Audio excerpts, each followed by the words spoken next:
This is the opening song. Evening, everybody. Thanks for coming. Good Hey, evening, David. Sorry I everyone. didn't get to respond to you in the chat, but hi.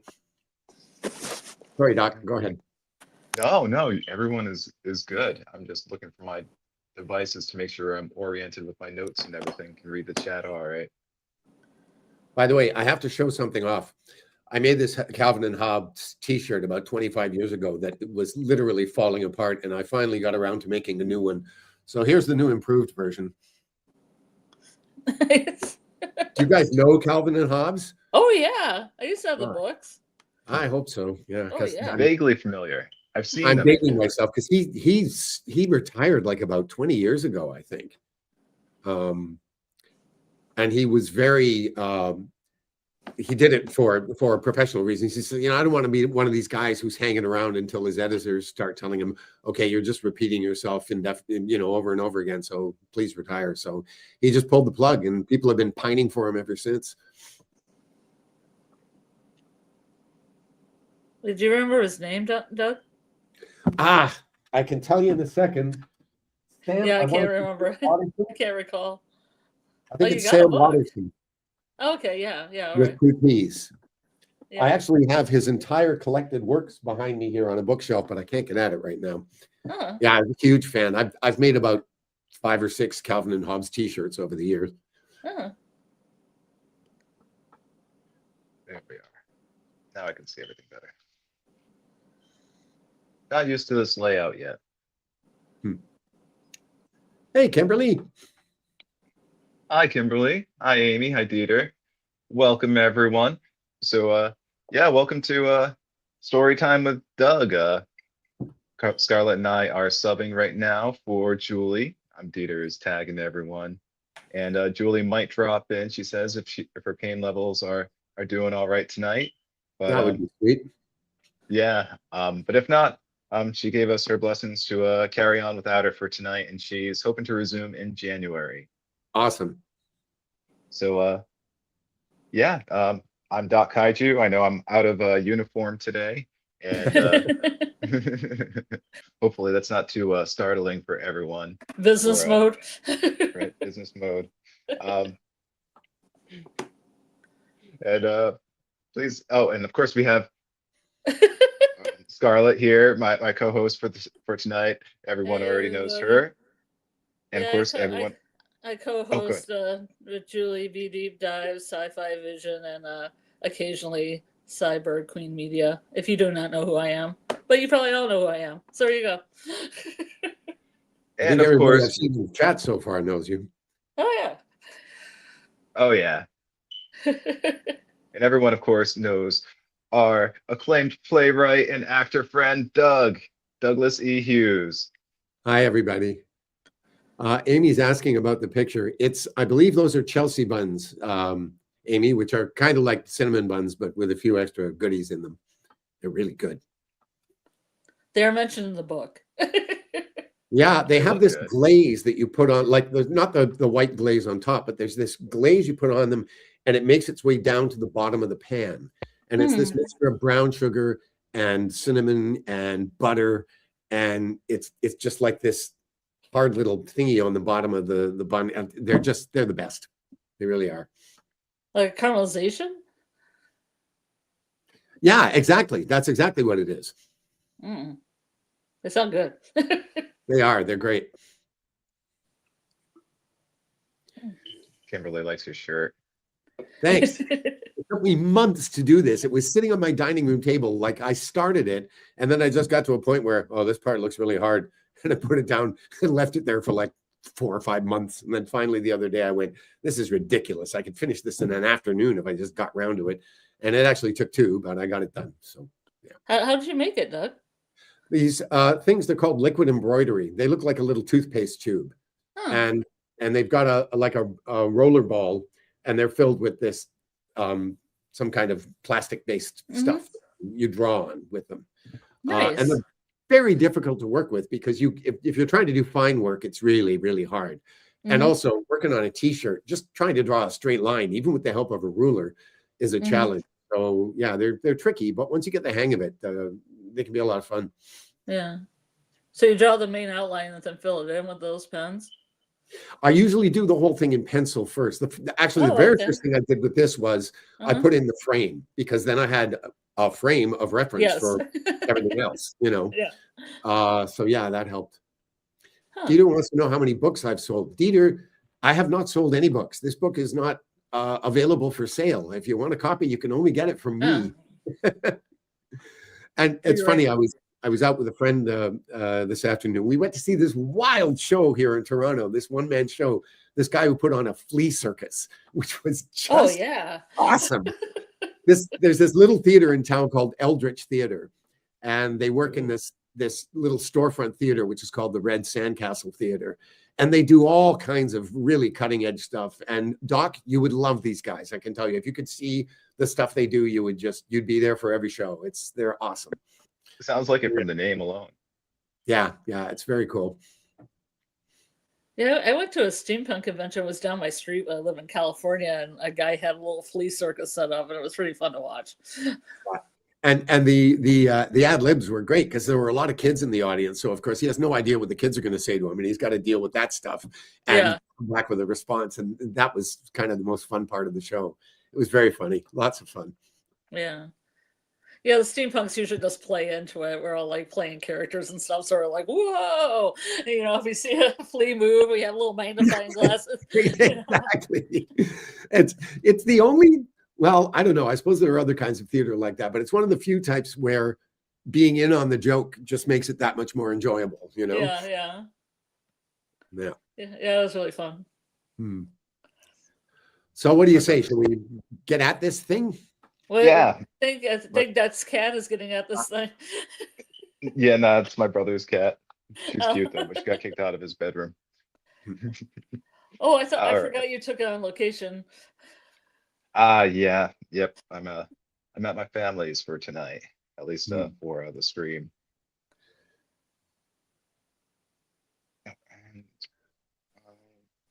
So oh shoot. All right.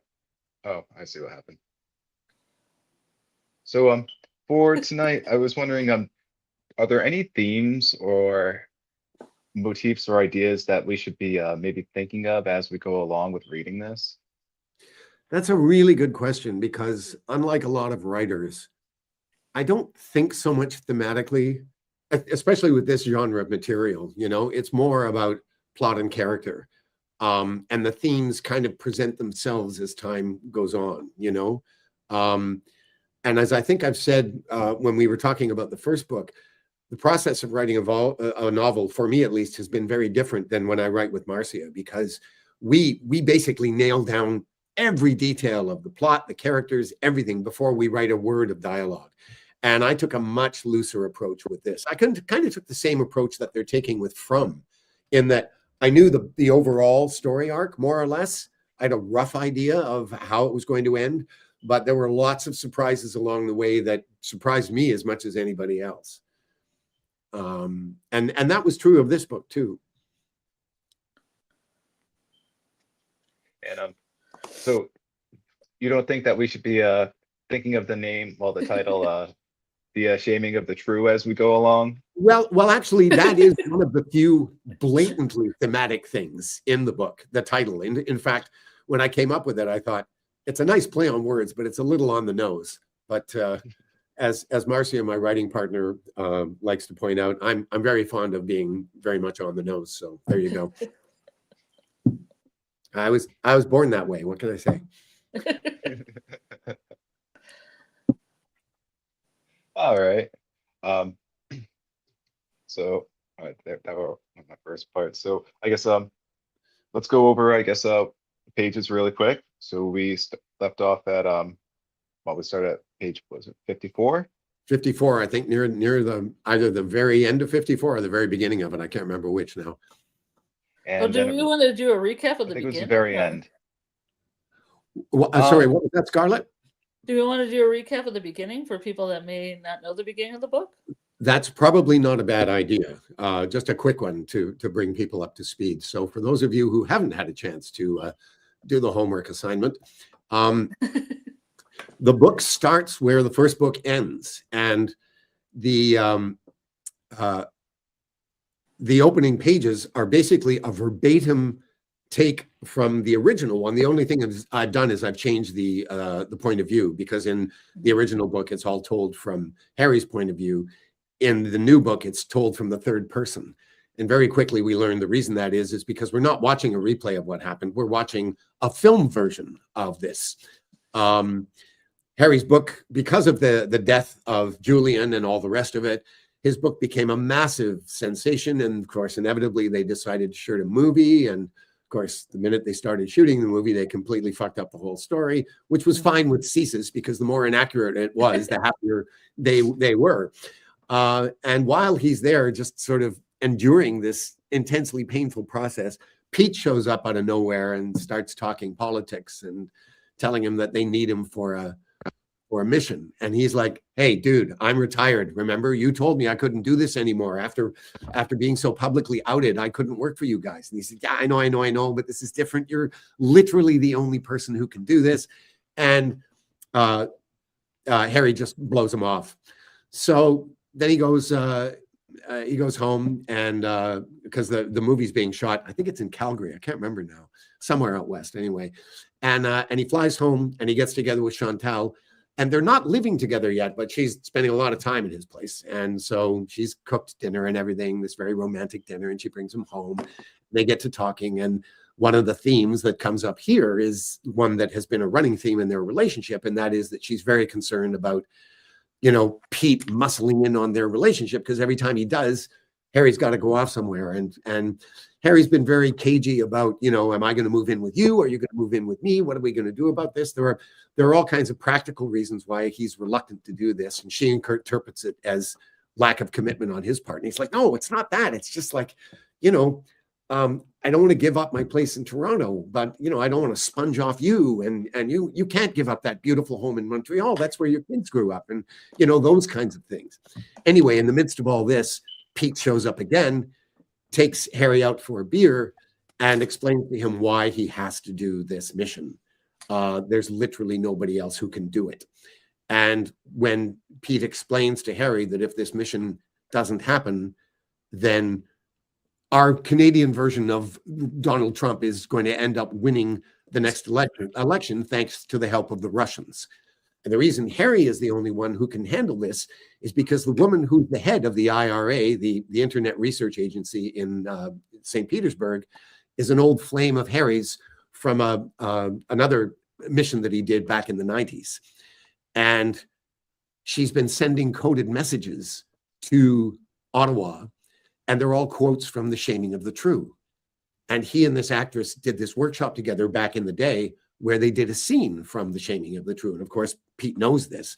And he says, this is clearly a cry for help. She wants out. We want you to go over there and we want you to get her out. But we also want you to get her to torch what they're doing at the IRA. And the Canadian Security Establishment, that's our answer to what are they called in the States? The NSA. They've created this malware program because this guy who's going to win the election has been counting on all these Russian bots that have been pouring all kinds of disinformation on the internet. And the way things are going, it looks like he's going to win the election. So, Harry says to Pete, well, why doesn't CSIS say something? And he said, yeah, CIA tried that in Trump's first election. How much good did that do them? He says, no, we need this to come from the media. So they've come up with this plan that you go over there, you get her, you can bring her back here, install this malware program. And what this program does is every time they send a message, the messages are coded in such a way that they come across as being unacceptable to all of the social media platforms like Facebook and X and all the rest of them. And it looks like they're full of pornography, basically. So, and what happens as a result is all those messages get trashed, but they're also able to identify where they're coming from. So the plan is for this to come out through the media that the Russians are fucking with the election and hopefully stop this guy from getting elected. So Harry has no choice. He has to go. So he goes home. He gives the bad news to Chantal. She's furious, packs a bag and goes to Montreal and basically says, call me when you get your head out of your ass. And he takes him to the airport and he flies to St. Petersburg. And the cover that they've given is that his book, which has produced such a sensation here, has been translated into Russian, and they're having this big book release at a big bookstore in St. Petersburg, and he's going to be doing a reading or a book signing session there. So that's his ostensible reason for coming to the country. And his job is to find this woman, try to sweet talk her into coming back to Canada with him, and also convince her that they need to torch the IRA. So that's basically where we get to. And then now I can't remember, do we go back in time and see where Harry first meets her in those first 54 pages? Do we go back to where the guys have got her under surveillance? Is that in the first section? No. Well, I know. No, we don't go back to. You mean Lena? Yeah, we don't go back. We don't cover.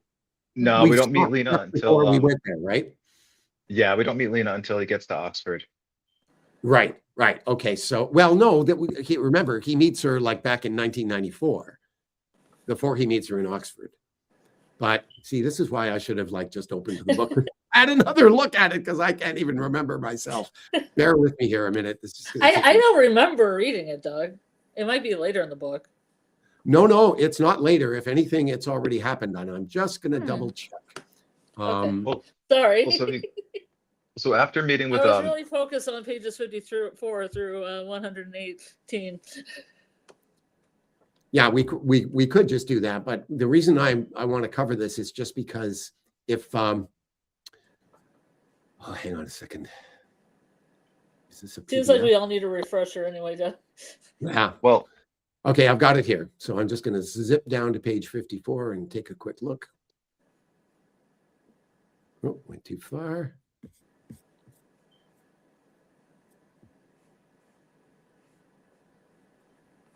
Yes, we do meet Lena. What happens after he goes to the airport to fly to Leningrad is we go back in time to 1994, where CSIS has Lena under surveillance. She's one of those. That's right. Yeah, she's a sleeper agent. She and her husband, and they've got her place completely bugged, and they've been watching her for quite some time, and they find out that she's going to do this. They find out she's very unhappy. They think she's ripe to be turned, and she's going to do this Shakespeare workshop in Oxford, England. And so they pull a few strings, and they get Harry signed up for this thing, and they send him over to, again, woo her, convince her to turn, and bring her back home, and they'll, basically debrief her and let her live her life, So that's basically it. He goes off to Oxford, and he finally meets her. He's kind of smitten when he first meets her. She doesn't seem to like him very much. And they start doing classes together. And the two of them, of course, inevitably get teamed up to do a scene from The Taming of the Shrew, pardon me. And when they first start working on it, she's just like a nightmare. He's convinced that he hates her, or she hates him. And he can't understand what he's said or done to make her like this. And then finally, one day, they're doing this other exercise where they've been told they have to spend the afternoon just sitting and complimenting one another. And she starts to break down a little bit. Her defenses start to come down a bit. And she eventually admits to him that, because he thinks, she's trying to keep him at arm's length because he's like trying to seduce her or something. She's like, no, it's the other way around, Harry. I'm the one who's trying to keep myself from trying to seduce you. And it comes out about her relationship with her husband, who she's still in love with. Now, this guy was not her real husband, of course. They got married because they were sleeper agents, but she's fallen in love with him. Meanwhile, he doesn't give a shit about her. He's sleeping around with everybody, and she's just desperate. And she basically falls apart in his arms, and he comforts her and everything. And they spend a little more time working on their scene, because the first time they do it in class, the teacher is like, what the hell was that? This is like watching Pacific Rim. This was not The Taming of the Shrew. And so after she sort of breaks down and they become friends and all the rest of it, they take a very different tack with the scene, and they come back and it's much more successful. And finally, she does another exercise where she blurts out to the entire place, all the participants, that she's actually a Russian sleeper agent. And I won't get into all the details of how that happens. But it's in this exercise where people are given the choice of like making shit up if they want to. So she says this, and the whole room's just sitting there looking stunned. And then one guy starts laughing, says, "That's fucking awesome." And she sort of laughs along with him. And then the whole crowd thinks they've been pranked. And so it goes from there. Pete is not convinced. He knows the truth. And he's made a couple of other friends there, and they all get together afterwards, and they all know what's going on. So Harry finds out from Pete that she has gone to this workshop without telling her Russian handlers, and they've found out. They've gone home and she wasn't there, and they're freaking out. And so the clock is ticking because it's not going to take very long for them to figure out what happened. So Harry has to get this woman some kind of agreement, signed and delivered from the Canadian government, promising that they're not going to arrest her and get the hell back here and get on a plane and get back to Canada before the Russian goons show up. So that's what they do. And that's right where we're at. We're about to go off on that trip to get her agreement that she needs to go along with this whole crazy plan. I loved the pacing of this section.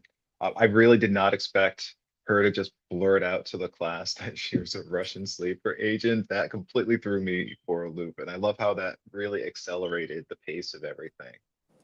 Well, it's interesting you should say that, because that whole section that takes place in Oxford was actually in the first book, in the first draft of the first book. Mm-hmm. And I put it in because I was at a workshop like this in Boston, just outside of Boston, in Wellesley, Massachusetts, back in 1983. It's the Shakespeare and Company workshop. They're based in Lenox, Massachusetts, and they do this annual workshop every January. It's a month long. It's very intense. And I went down and did it in 83, and it changed my freaking life. And that exercise that I described is exactly how that exercise goes. And what Harry does in his is pretty much exactly what I did, except for pointing at his dick and saying, "This is my head." Yeah, I was gonna say, did they have you point at a body part at the end of it? it? Oh yeah, that was part of it. Absolutely. Okay. And it was a fascinating exercise because, as I describe in the book, some people would just be very matter of fact and they would do it and no big deal. Some people would get emotional depending on the stuff that it brought up for them. Some people completely lost their shit. People fainted. People were laughing uncontrollably. It was crazy. Like, I was so amazed. I thought, because I was in the audience the first night, and I thought, well, this is going to be really boring, And then all this fireworks starts happening. I'm like, holy shit, this is insane. So anyway, I put it all in the book, except in the book, it wasn't. It was a different context, and it was Harry who admitted that he was a CSIS agent, in fact, and then had to cover up for it, and successfully did. The problem with it was when I finished the book, number one, it was way too long. It was like 500 pages, and I thought, I've got to cut huge sections out of this. And I loved that section of the book, but it wasn't advancing Harry's story at all. Like the story that happens in the first book, it didn't do anything to advance that story at all. So I thought I could just pull this wholesale out of this and use it in another story. And I had no idea what that other story was going to be. But then when the whole Russians messing with the election thing started to happen back in 2015, 16, around there, I thought, oh, now wait a minute, there's a way I could use it, and so that's how it ended up in the book. Have you done some of the other exercises? Like there was a part where it was like, describe how you lost your virginity. Have you ever had that? Oh yeah, well, not that specific question, but that character actually is based on a woman who was at this thing. Her name is Mary, and Mary lives, well, at the time she was living in New York. She's originally from New Mexico, and she's back there now. She lives in Santa Fe. And I loved Mary. She was my favorite teacher there. She taught clown and movement, and she was just adorable. The exercise, she did not teach acting classes, though. She taught movement and clowns. So, I mean, clown is acting of a sort, but no, she wasn't giving directions like that. But we had this class called Basics, which is what we started, like our first acting class was Basics. And you had to come in, just like in the story, with a prepared speech, and you had to do it. And then whoever was teaching the class would deconstruct it and rip you to shreds and have you do it again. And some of the things that we were told to do were pretty interesting. And in fact, one of them in the book happened verbatim. I was doing the 10th scene from Julius Caesar with this other guy, and just had a hell of a time working on this scene because we were very, very different people, and we were like oil and water, and we had a really hard time finding a way of working together.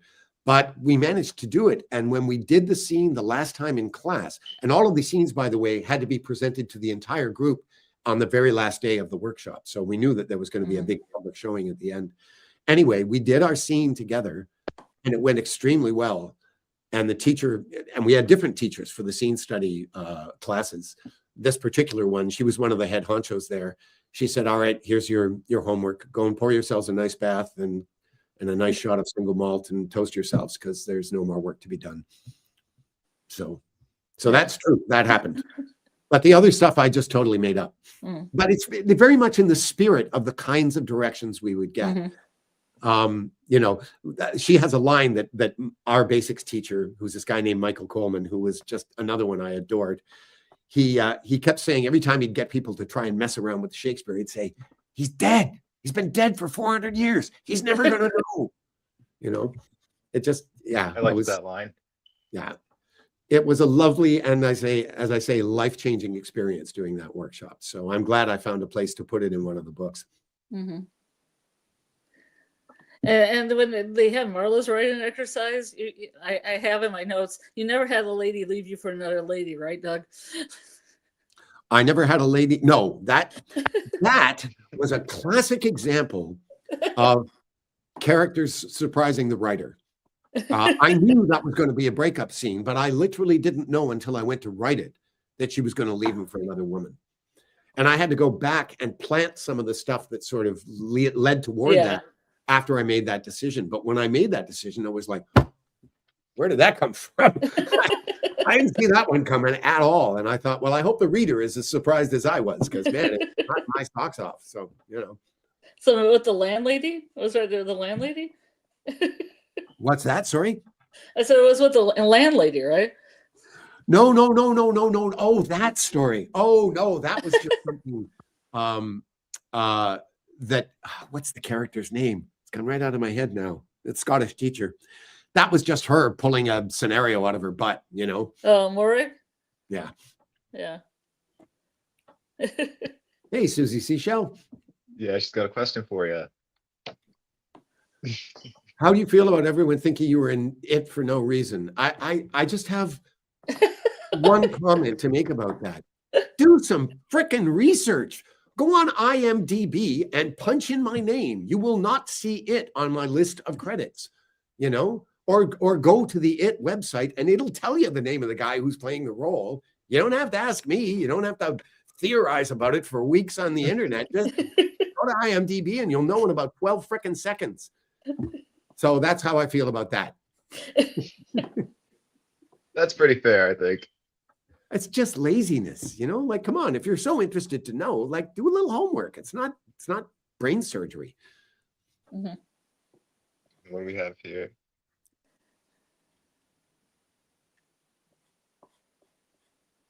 Ah, that's a very good point, Amy. And it's true.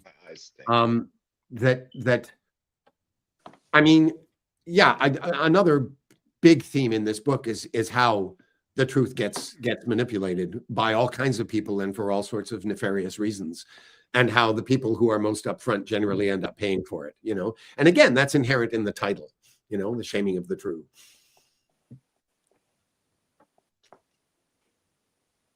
Have you ever run any scenes from Taming of the Shrew, Doug, in class?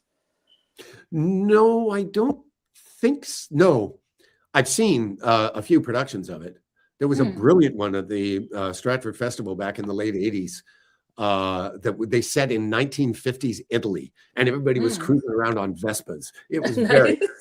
And the two actors French New Wave for I'm sorry? I said it's very French New Wave for a Hamlet production. But it was awesome. It was one of those times where the period really fit the spirit of the play, because often, you know, they'll do that kind of stuff arbitrarily and it just gets in the way of the story. But this was one of those times where it just worked really well.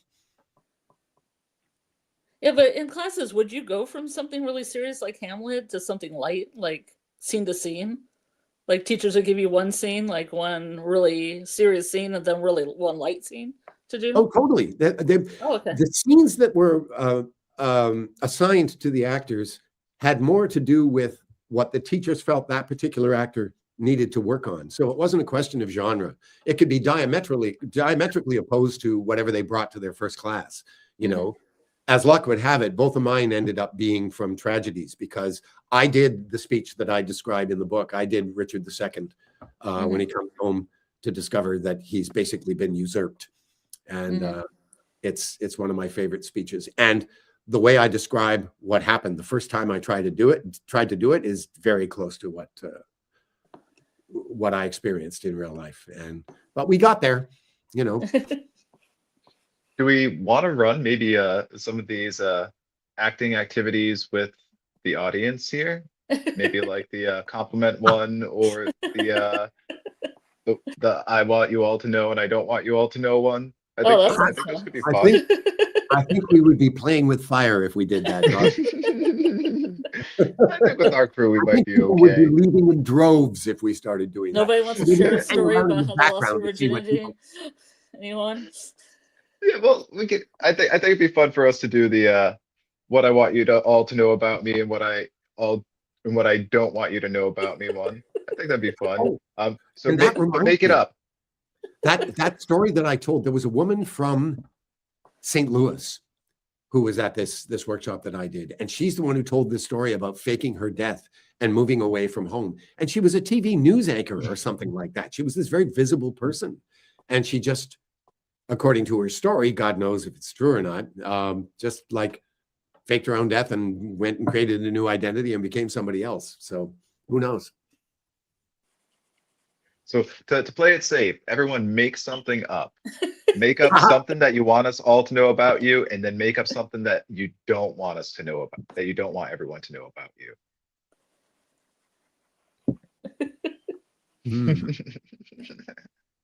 Are we gonna have the fighting part of this too? We're gonna do some fighting, some sparring.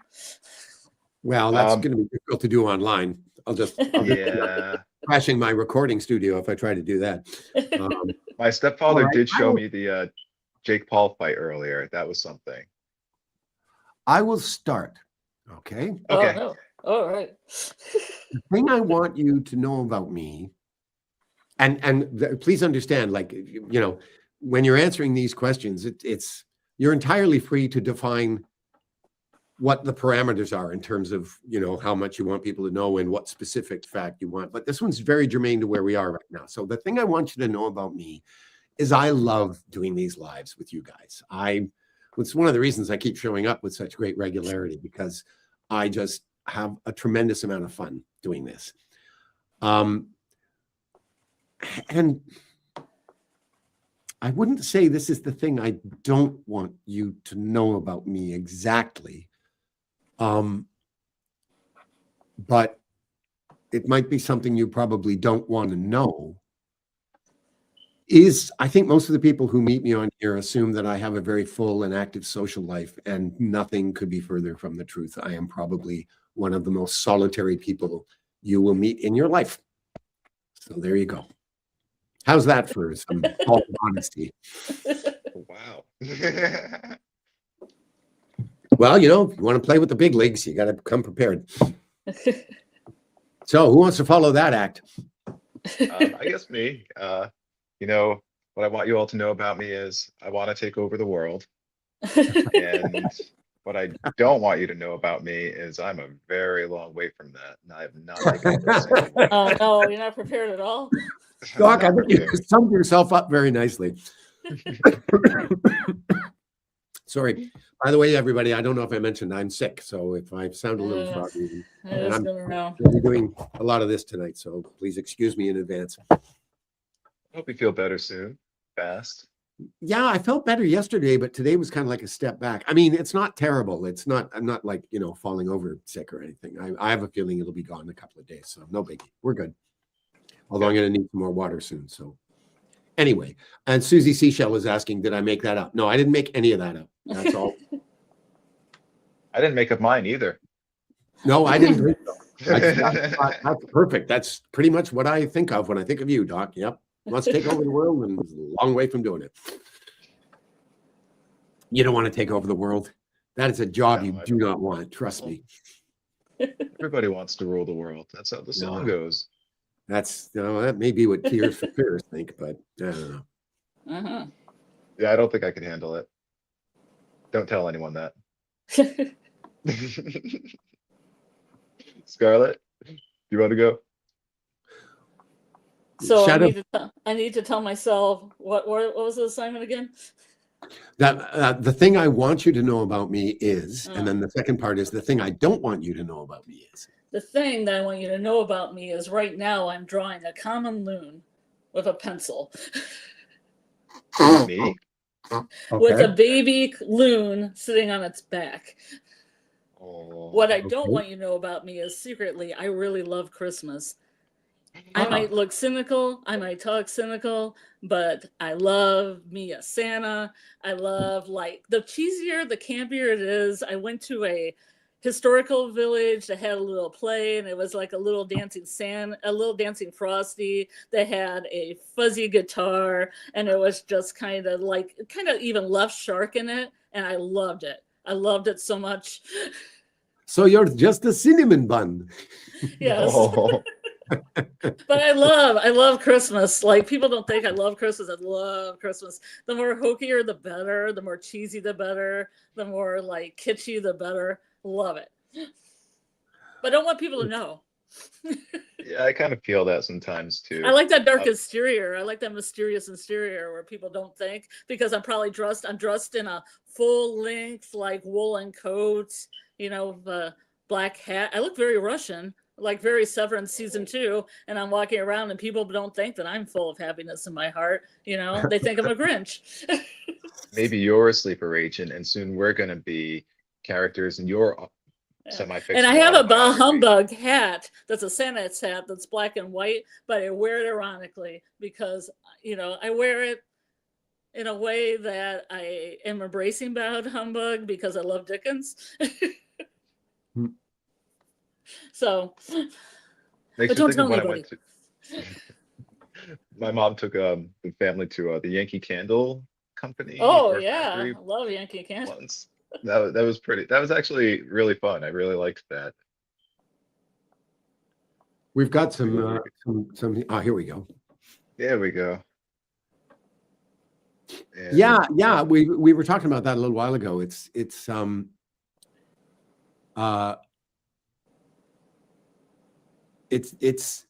I mean, we haven't got to the bit of shame that happens in this book. You'll know when you get to it. It's pretty overt. But it happens essentially for the reason you described in your earlier message, is that, they know in essence that Harry is a truth teller and they've got to stop him from telling the truth. And so they come up with a really nasty way of doing that. And it all involves shame.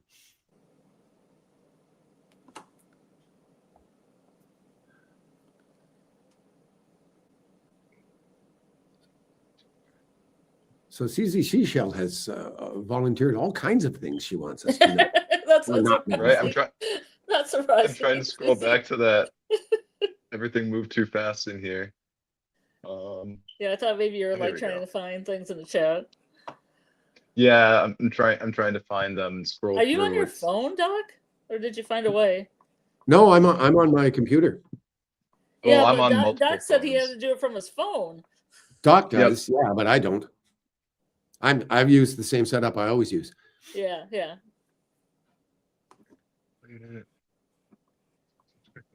Okay. Oh, Bill Chill's here. Hi, Bill Chill. Hi, Bill Chill. Critter. And Shadow Skulk.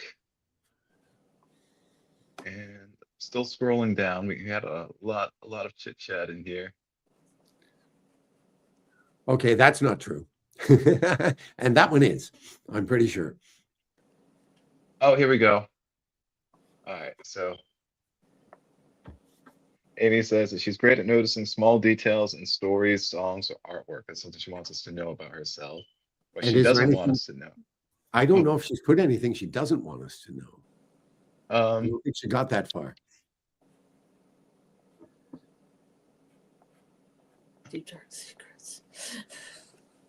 Oh, and here. Oh, I missed this is the one I missed right here. Oh, I thought I pressed it to show it. Turned out I didn't.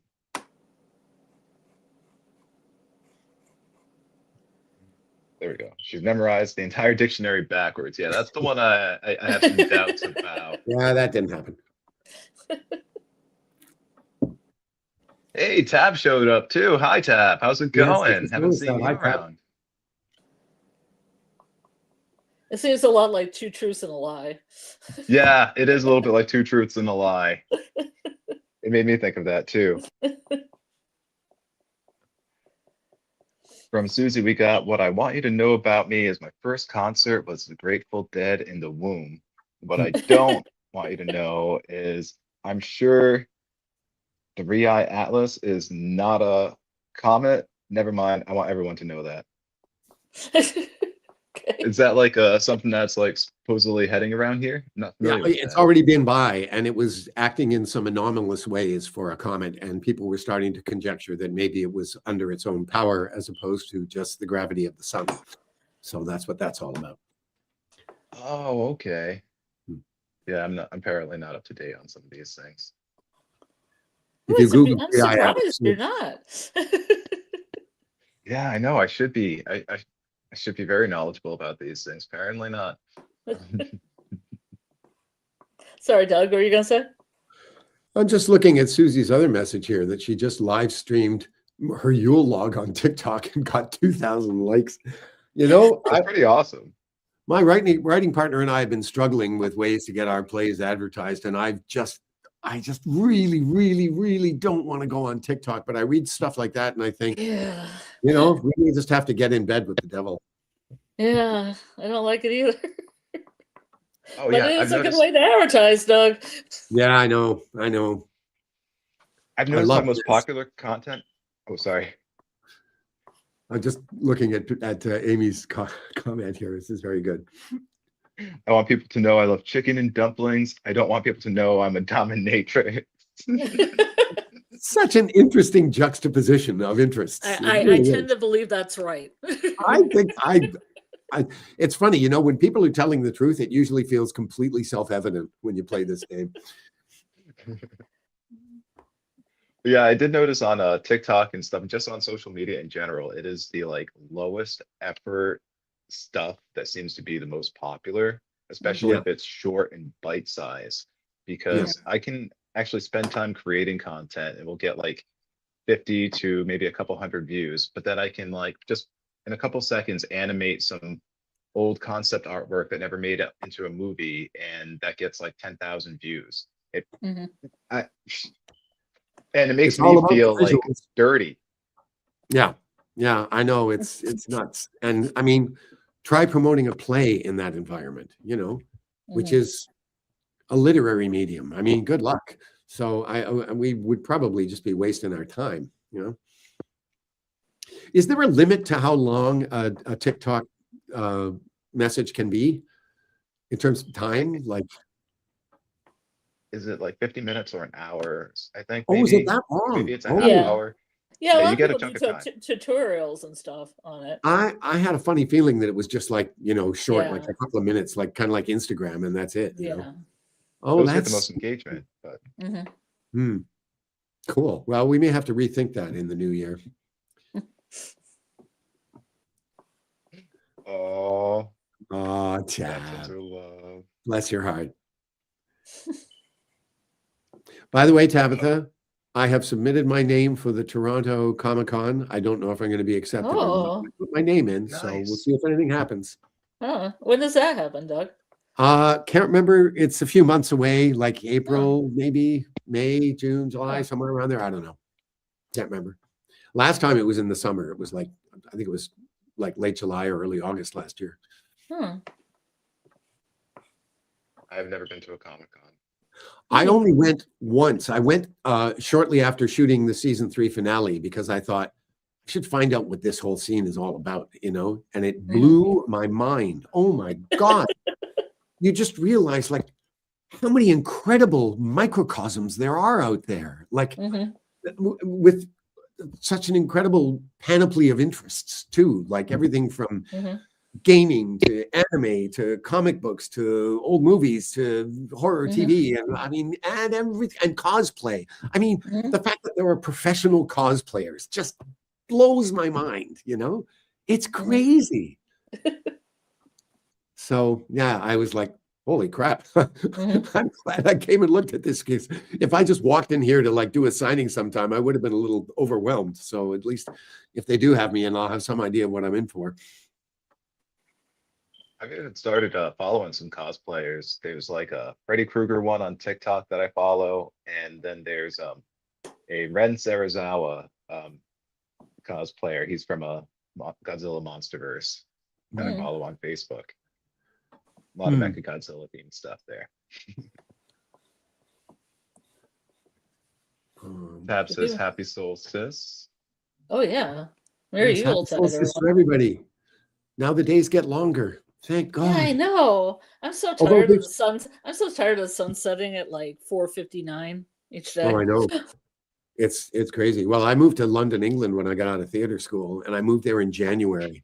I got there on the 6th of January, and the sun was going down at 3 p.m. I was just brutal, you know? Yeah, when I lived in Scotland, it was the same thing. I couldn't believe the sun was going down. It starts about like 2:30. Like, oh, totally. Wow. Well, you know, you look at a map, they're way the hell up there. I mean, if you brought the British Isles over to North America, they'd be somewhere in the middle of Hudson's Bay. Yeah, it's like kind of close to the Arctic Circle. Like, I just didn't expect it. I'm like, I better get up really early, or else if I get up like late one day, I've got 2 hours of sunlight. You know, gotta get stuff done. Yeah, and I mean, if you work indoors, you get up in the morning, you go to work, it's dark. You come out at the end of the day, it's dark, and it's just like, it's brutal. Anyway, I need a little refill of water, so you guys talk amongst yourselves. I'll be right back. Okay. Yeah, the thing too, it gets icy, and then I'm trying to walk around in this kind of like twilight darkness and not slip and kill myself. Because this one trail that I walk normally is just a sheet of ice now. It's just a sheet. The main trail is just a full on sheet of ice. I don't know how Rhode Island is. It's pretty cold, but today's been kind of cold. Yesterday was nice and warm, but kind of what's like cold rainy. for Rhode Island? I mean, it can get below 0 Fahrenheit, but not too often. Right I now, I didn't know if being on the coast changed things a little bit. yeah, the weather, like it can be unpredictable. It can be like 30 degrees 1 minute and then 45 the next, depending on like the wind and everything. And it's been going down, I think, as low as probably the 20s lately, but I think it's been like mostly like the 40s. Yeah, and Michigan. That's Fahrenheit. Michigan has been like 48 one day, 6 degrees the next. Oh, that's rough. Yeah, that was a lot of exercise. Oh yeah. How far did you go? I just went into the kitchen and got some water and some more Kleenex. Yeah. Anywho, in Canada, you use Celsius? Yes. Okay. What's the temperature like outside there? We were just discussing it over here. Today's not bad. It's above 0. It's like I think it's about 2 degrees or something like that, which is 34 Fahrenheit. Yeah. Okay. We 32 switched right now here. We switched back in the mechanism was put in place, I think, back in 1975 because Gerald Ford announced that the United States was going to switch to the metric system to be in line with the rest of the world. And so Canada went, well, we're your biggest training partner. So, okay, so we did it. And no sooner did we commit to changing when the American government went, nah, we're getting a lot of flack about this. Never mind. Forget that. I was like, great, thanks. I got to spend the rest of my life converting numbers in my head every time I look at a highway sign if I'm over the border. And I think no wonder so many people in the States must think Canada is such a cold country, because they'll look at the temperature in New York and it says 55 degrees. And over the border, in the eastern townships in Quebec, it's like 12 degrees. And what they don't realize is that's basically the same temperature, but just like, wow, it's so much colder. No. Oh, yeah. It's funny. I hadn't thought about that. Great White North. Susie says, I don't want you to know. Wait for the delayed. Here we go. I don't want you to know that I can't think of anything I don't want anyone to know because I just don't care about that. Well, that's very similar to what happened to me, Susie, when I did the exercise at the workshop. It was like I couldn't think of a thing. I mean, you know, later that evening, after a couple of beers, I could have given you an armload of things that I could have said, but at the time, I was just drew a blank. I couldn't think of anything. So that bit of the story is like straight out of my life. Yeah, I wanted to know, Doug, did you ever sell men's knitwear professionally? Oh, yes, absolutely. Okay, because that's in the book. I Because feel there like was you a little mentioned bit that about the once. being a bouncer in the book, and I knew that was true, but I didn't know if you had sold men's knitwear. I sold men's knitwear at Harrods in London. Oh, That's where I wow, went. fancy. I moved to London after I decided to leave theater school because I wanted to go somewhere Oh, where I could see lots of theater, but I had to go yeah, somewhere where I could work legally. And my grandmother was born in Yorkshire, so I nice. was able to Yeah. get a stamp in my passport that actually gave me all of the rights of a British subject. I could have voted for Maggie Thatcher if I had been so inclined, which I wouldn't Yes. have done. Yeah, I could have I actually was gonna voted in say. the election where she got elected Yeah. when I was there. Wow. And yeah, so I got this job at Harrods, which was awesome. And I mean, a very shishi place to work, but the Uh-huh. pay was shite. I mean, you Hmm. could not live on what they paid there. You literally couldn't. If I hadn't taken a bunch of money with me, I never would have, gone to see any theater or done anything fun because I wouldn't have been able to afford it. I couldn't live off what I was making. Did they give you a commission? No, it was a flat salary. The best Huh. thing about working at Harrods was the Yeah. staff cafeteria because A, it was subsidized, and B, the food Yeah. was awesome. And I know a lot of people aren't exactly fans of British cuisine, but if you wanted to sample real authentic British cuisine, the staff cafeteria at Harrods was definitely the place to do it. And I would always chow down a lot at lunch, trying to make up for all the perks that I didn't get at this job. There was one really cool perk. We had the head of each department was called the buyer because he's the guy who did all the buying. Yep. And ours was a really cool guy. He was lots and lots of fun. And if anything ever got damaged on the shelves and we couldn't sell it, they would rebate it and we could buy it for like £5. Nice. Yeah. And there was this one calfskin bomber jacket, this Italian calfskin bomber jacket with silk lining that was just awesome. I mean, it was very 70s looking. I wasn't crazy about the cut of it, but the leather was just amazing. And someone had marked it up with a pen. There was some pen marks on the sleeve, so it couldn't be sold. So this thing was selling for £375, which at the time in American Canadian money was almost $1,000. And I got it for £5. I got it for $12. Nice. Wow. It's amazing. And I had about 3 or 4 cashmere. I had about 3 cashmere sweaters and a lambswool sweater. And I got another full length leather coat for, I think, about 36% of what it was normally selling for. Yeah. So it was, that was the one big perk about working there. And plus you'd occasionally see some celebrities. I was in the suede and leather department one day, and everything in that department was hooked up to these little alarms. So if somebody wanted to try something on, I'd have to go over and turn it off and take the thing out and hand it to them. And I'm standing there looking around, and David Bowie walks into the department. And I thought, okay, don't freak out. Give the man his space. Just treat him like any other customer. Don't be a dick, So I let him look around, and he had this crazy looking woman with him. I don't know who she was. She had this jet black hair that literally looked like she had stuck her head in her finger in a socket. And she was wearing these tights with horizontal multicolored stripes, which were like every color in the rainbow, and this unbelievably white makeup on her face. And I thought, what planet are you from? Anyway, he's looking at this lovely Napa leather sports jacket, and he's kind of feeling it up. So I gave him as long as I would normally give a customer before approaching them. And then I thought, okay, time to go over. And I was walking over, and I was just about to say, would you like to try that on, sir? When he went,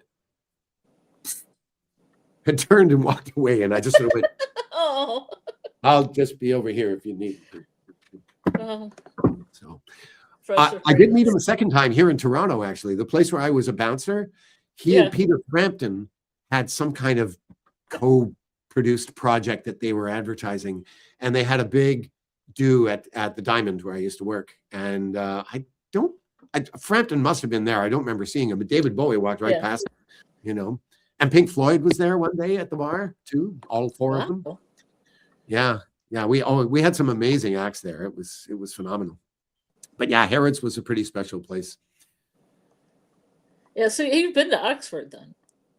Yes. Okay. Yeah.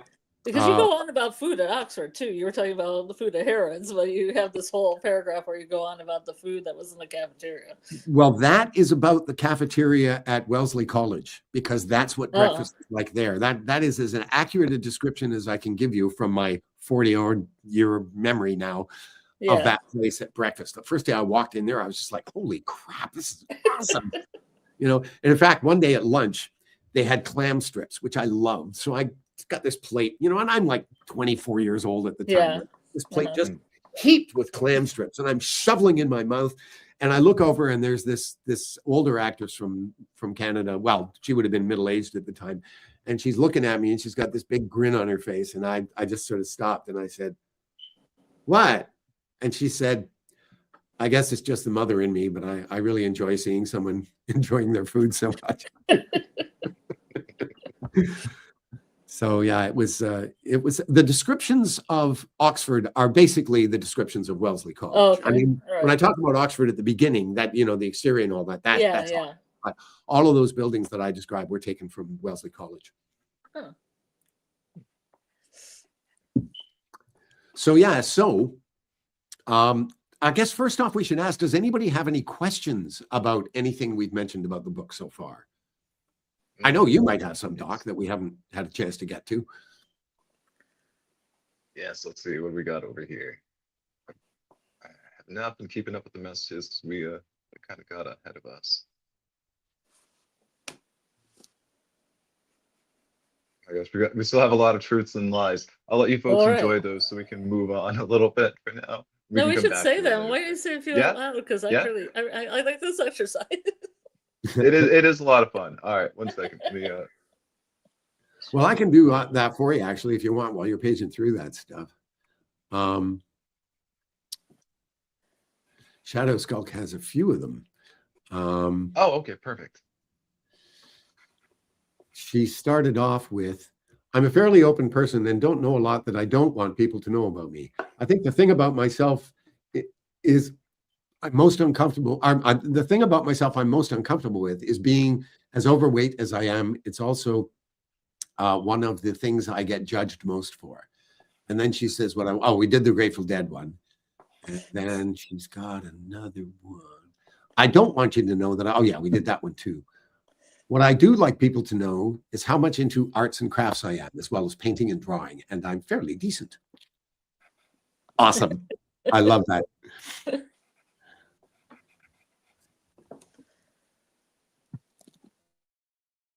Oh, Michael dropped in. Hi, Michael. Nice to see you. Thank you for stopping by.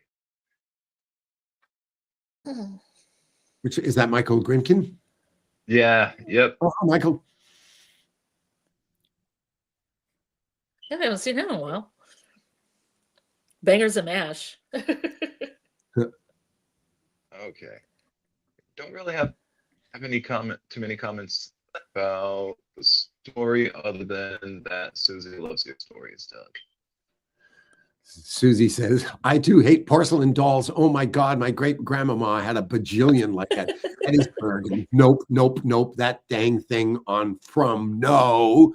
You talking about him? My mom collected porcelain dolls. I have some. I kept the creepy racist Native American one. The creepy racist Native American one? Well, I just feel like it's like very stereotypical that it's like racist. It's like a little shaman baby. I don't know what you're referring to. I haven't seen it. Whatever. Yeah, I don't have it up here with me. It's downstairs, but it's a little porcelain doll of a Native American baby dressed up like a shaman.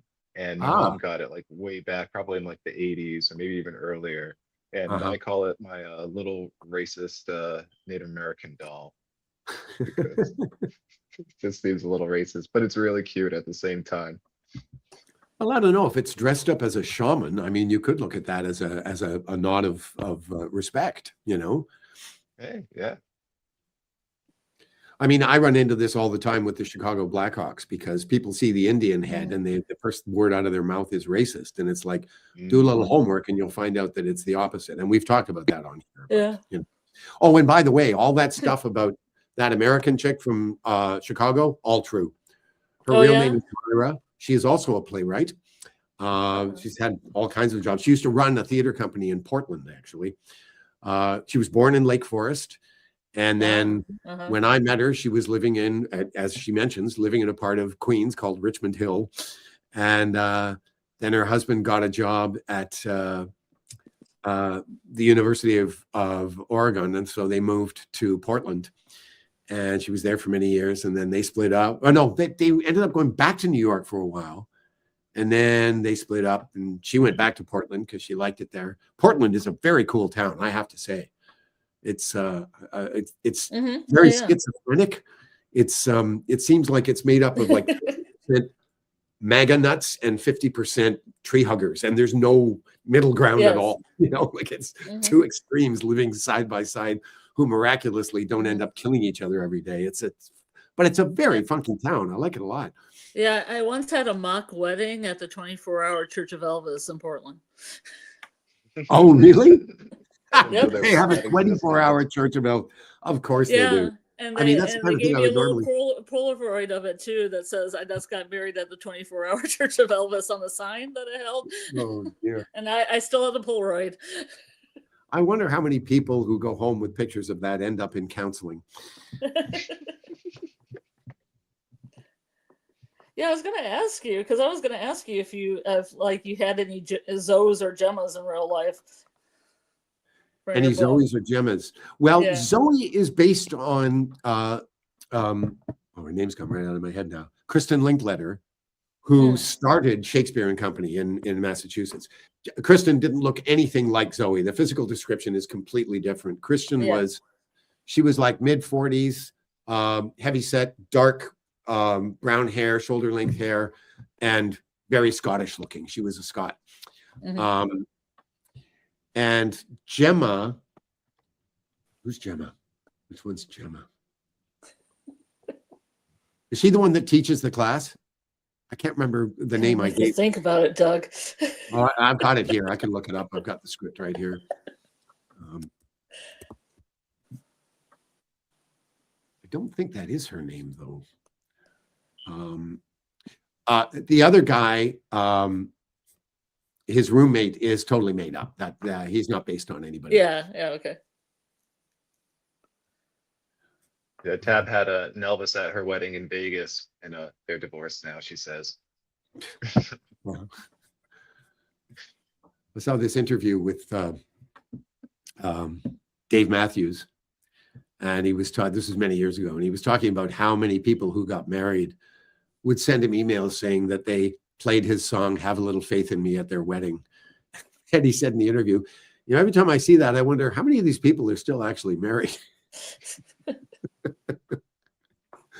That's an uplifting way of looking at it all. Yes. Okay, here we are. Here's the room. What the hell's her name?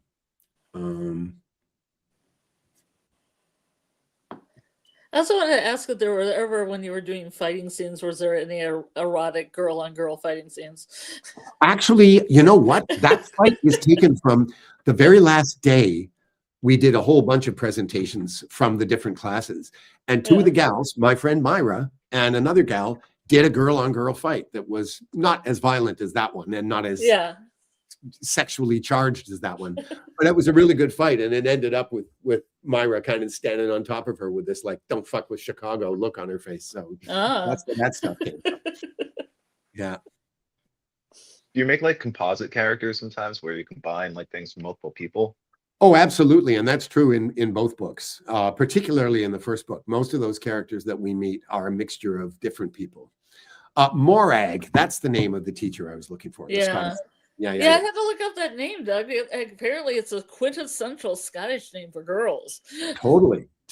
It's very Scottish. No, it means like sea or sunbeam. It's very interesting on the page. It kind of just stuck out to me. That word that sticks out. Yeah, it's I guess it's like one of those old Anglo-Saxon names or Gaelic or whatever, probably Gaelic, I would think. Yeah. Yeah, it's just highlighting her Desne, Kene kind of things that you're writing in the book, her accent. Yeah. Every time I read her lines, I always have to do them in the accent, Yeah. Could you do one? Could you do a little bit of that accent? Let me see. Where's the pet?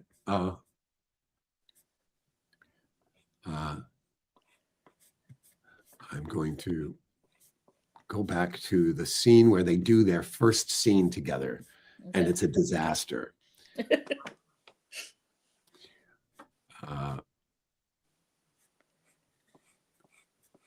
Sorry, this is going to take me a minute to find. Oh, that's fine.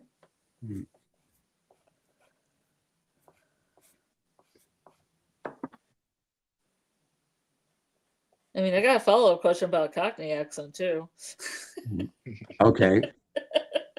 For the audience, I was wondering, do you, if you haven't read ahead, do you think that there could be maybe like another agent, like from maybe like another country or something, like already introduced that like we don't realize is like an agent of some kind? Maybe like I'm a little suspicious of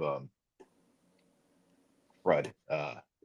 Well, and so is Harry. I don't know if he ever says it overtly, but he and Pete talk about the fact that like he speculates that there's going to be some guys there from MI6 or maybe MI5. When he finds out that she's left without permission, he's worried about Russians. He's worried that he doesn't think they're already there because they've just found out that she's scarpered. But yeah, that's kind of a shadow hanging over the whole thing while he's there. I'm also wondering if Harry's not telling Lena like who he really is gonna backfire, because we have and I think maybe the title of the book might be a clue, but I'm not sure. I feel like we're gonna have to see. Well, it's one of those things that he's doing for the noblest of reasons, because his concern is that, like, if he tells her he works for CSIS, she's going to think they're going to slap the irons on her and toss her in the gulag, and that's the last thing he wants. So I think the plan that he and Pete come up with of him pretending he's just an actor who's going to talk to the government and try and pull some strings for her is a wise move. I mean, no, it's not entirely genuine, but the circumstances kind of dictate something other than the truth. So there you go. Makes sense.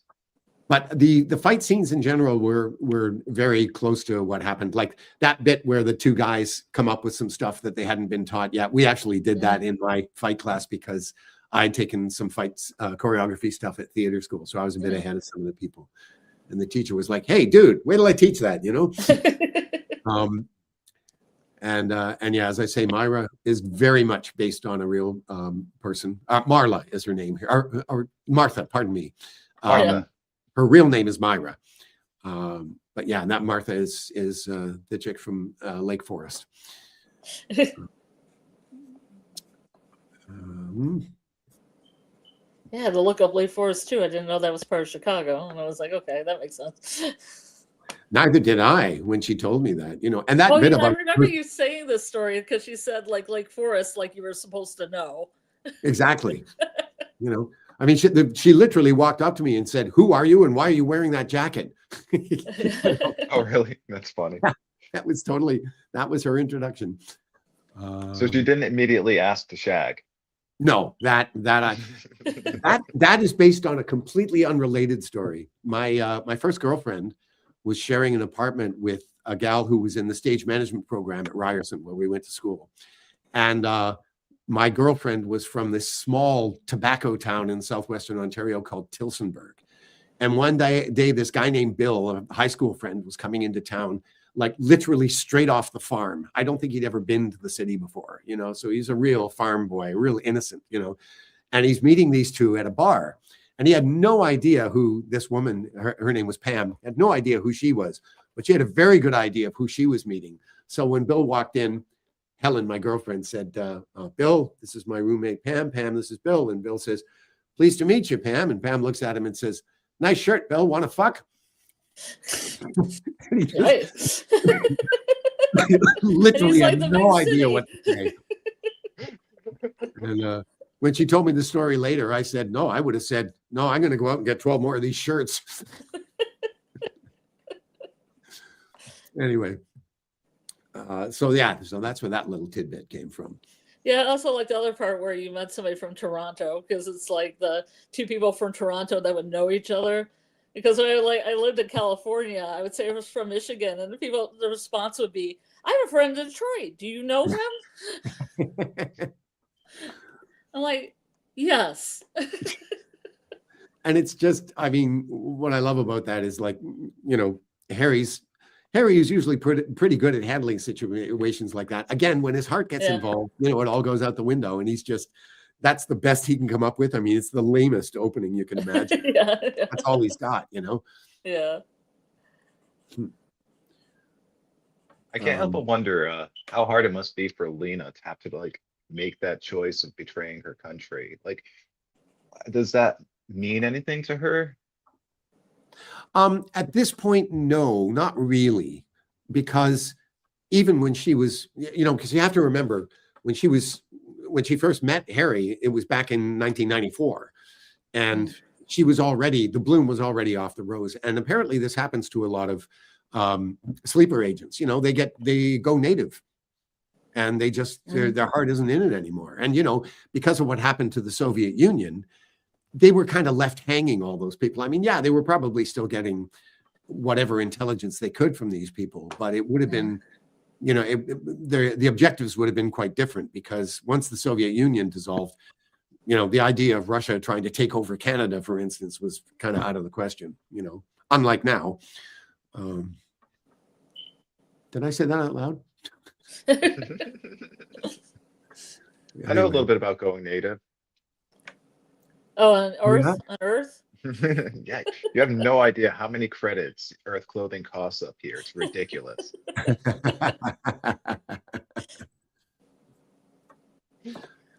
So anyway, getting back to the book, they have that scene in the library where, you know, she bears her soul and all the rest of it, and they end up going back to his place and having a very different rehearsal period, and then they go back and they do the scene, which blows everybody out of the room.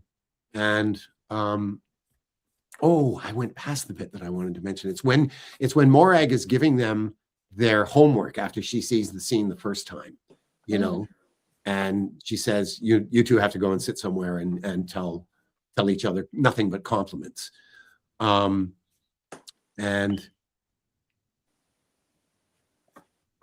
let me see. Here we are. Morag is talking about paying compliments. She says, doesn't matter, but there's one rule. Whatever you say to each other, it has to be in the form of a compliment. You're a very snappy dresser, Harry, or that's very kind of you to say, Leslie, or you've got a cute arse. I don't care what. Just make sure it's a bloody compliment. And then Lena says, what if I have nothing complimentary to say? Nothing complimentary to say about our wee Harry. Look at him. He's adorable, for Christ's sake. What's not a compliment? Right, now, get off. So there you go. I love that one. Yeah, I really wanted to find that one because it's one of Morag's, one of my favorites of hers. Yeah.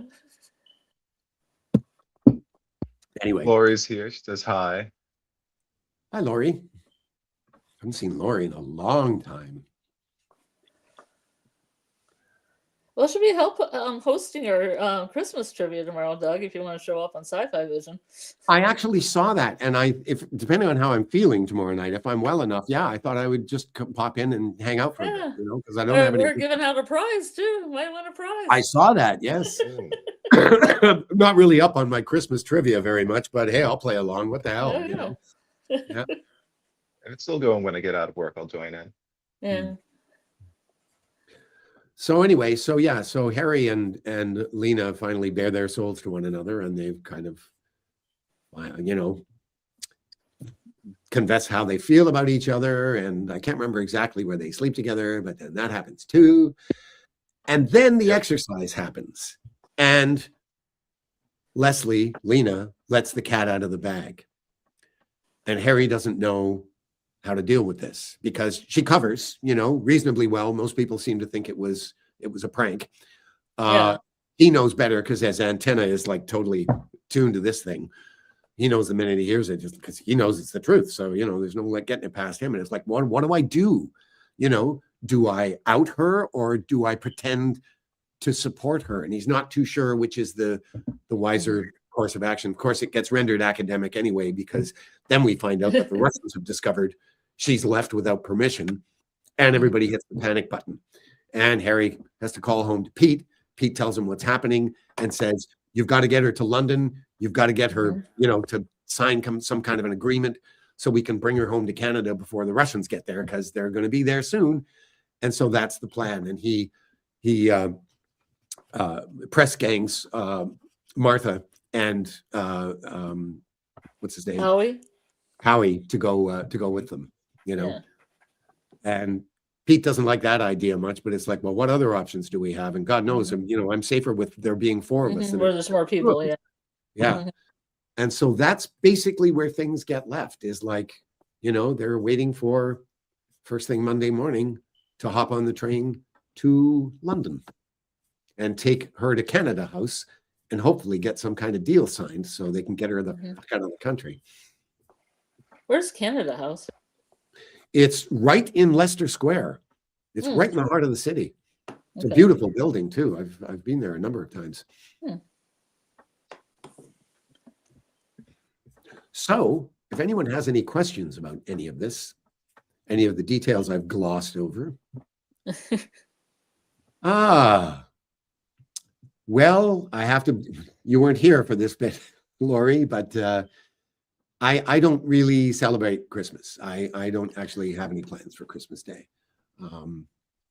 My writing partner and her husband always invite me to their place, but I always feel a bit too much like a charity case. So I'm always reluctant to accept that. They were supposed to be here for dinner on Friday night, and then I got sick. So they're going to come this week after Christmas, and we're going to do it next Friday night, I think, or Saturday, something like that. Saturday, probably, because Friday is Boxing Day. I don't know if it's a big deal in the States, but it's a big deal in Canada. It's not a big deal in the States. I don't even understand. Statutory holiday in Canada. And it used to be because like when I was in Scotland, they would have Boxing Day, and then they would have like Bank Monday or Bank Tuesday or something like that. It was another holiday that you would have off after that day. Like the holidays just kept going. Yeah. Kind of like the 12 days of Christmas. You could just get it all off. Yeah. My dad was a boxing coach. So if you had told me that there was a Boxing Day when I was a kid, I just would have literally imagined boxing. Yeah, that's what I thought. That's what I thought of when I was a kid too, Doc. I thought the same thing. I had no idea where the name had actually come from. So yeah, it was all about people just boxing up leftovers from Christmas dinner and taking it over to the relatives and sharing it, or getting presents to the people you couldn't get to on Christmas Day or whatever. That was the whole point of it.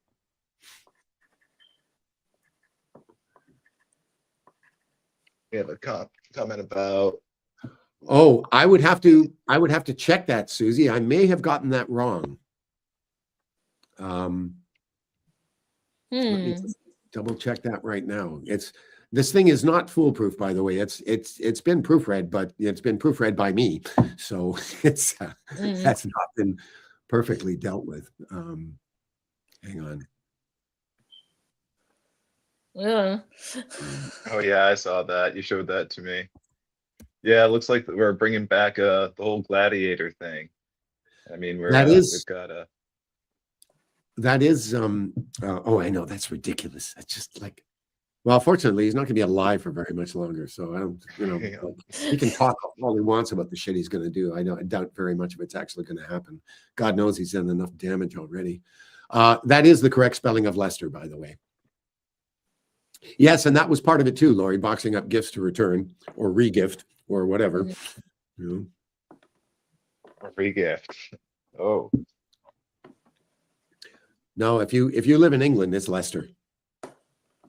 Yeah, and the county is Leicestershire. Like here in Massachusetts, we have a Worcester, but it's spelled like Yeah. Worcester, Worcester, Yeah, Worcester. well, there's a place called Worcester in England, and then the county is Worcestershire, hence Worcestershire sauce. But yeah, it usually gets pronounced as Worcester.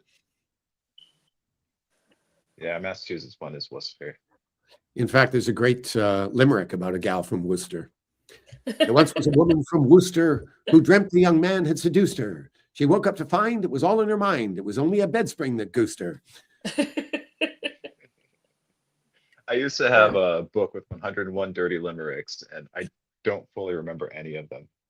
Only 101? I have 1,700 body limericks in a book. I have one. There's one that I've actually done on here, and it's in 4 languages. They've got it in English, French, German, and Latin. and when you read them, they all say the same thing, and it's like, wow, you couldn't do that with a lot of limericks, but that one, it worked. I'm not surprised by you, Doug. What's that? I'm not surprised. I thought you've written at least 100 dirty limericks yourself. Oh God, yeah, yeah. Well, I told that story about that show we did at Shaw where I had to. That's what I was referencing.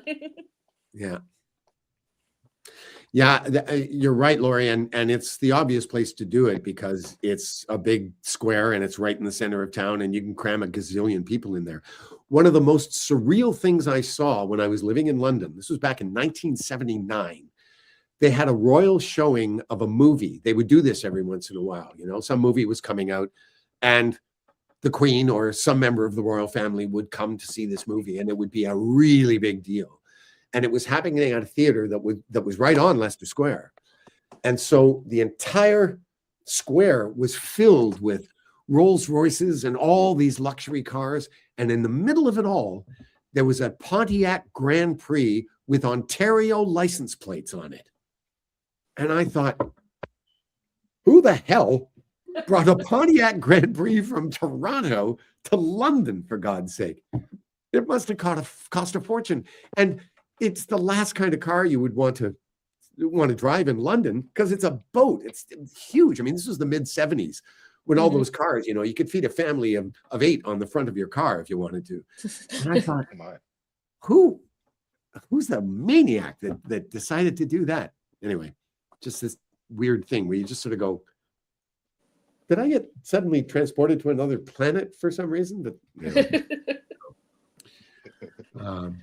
anybody else in the chat who has any questions? I haven't been following the chat. Sorry, I've been too busy flapping my gums. But if anybody has any questions or observations or stuff you think sucked, please feel free to share. Yeah, I have a question for you, Doug. Can you make up Cockney, like the rhyming Cockney on the fly? Can I do rhyming Cockney? What? Are you mad? Do you think I can just, slip into some dialect without any preparation at all? I mean, do I look like Meryl fucking Streep to you? Fucking hell. Yeah, there's lots of rhyming Cockney, and I used to hear it. I remember when I first got there, I was staying, the first couple of nights I was in London, I was staying in this bed and breakfast, which usually means you're sharing a room with like 3 other complete strangers, and one of them was this diehard Cockney, and his whole language was just peppered with rhyming slang. And I had no idea what he was saying. I mean, your feet are called plates of meat. And then, of course, what you do with Cockney is you drop the rhyming part. So your feet become your plates. German bands for your hands. So, I've got to wash my Germans. Daisy Roots is your boots. Those are just, and here's one that I learned from Alfred Hitchcock. He was doing an interview on American TV one night. And he was asked, it was with Tom Snyder. He used to have this show on late at night called Tomorrow, which was a fascinating show. He used to get the best guests, and it was always just him and whoever was being interviewed. And one night it was Alfred Hitchcock. And he asked Alfred Hitchcock, where does the term raspberry come from? And he said, it's rhyming Cockney. Raspberry tart. Rhymes with fart. So that's what a raspberry is all about. Yeah. See, it's always been a mystery to me how the words have come from Cockney. Well, and it was used by the Cockneys as a sort of a code language, Yeah, because yeah. they'd be shouting at each other back and forth in front of the customers, and they didn't want the customers to know what they were talking about. Yeah. So they had all this slang that just made their conversation unintelligible. Yes, Lori, you're absolutely right. Tom Snyder was a total chain smoker. My God. I never saw that man on camera without a cigarette in his hand. It was insane. And hi, Shasha. Thank you for coming.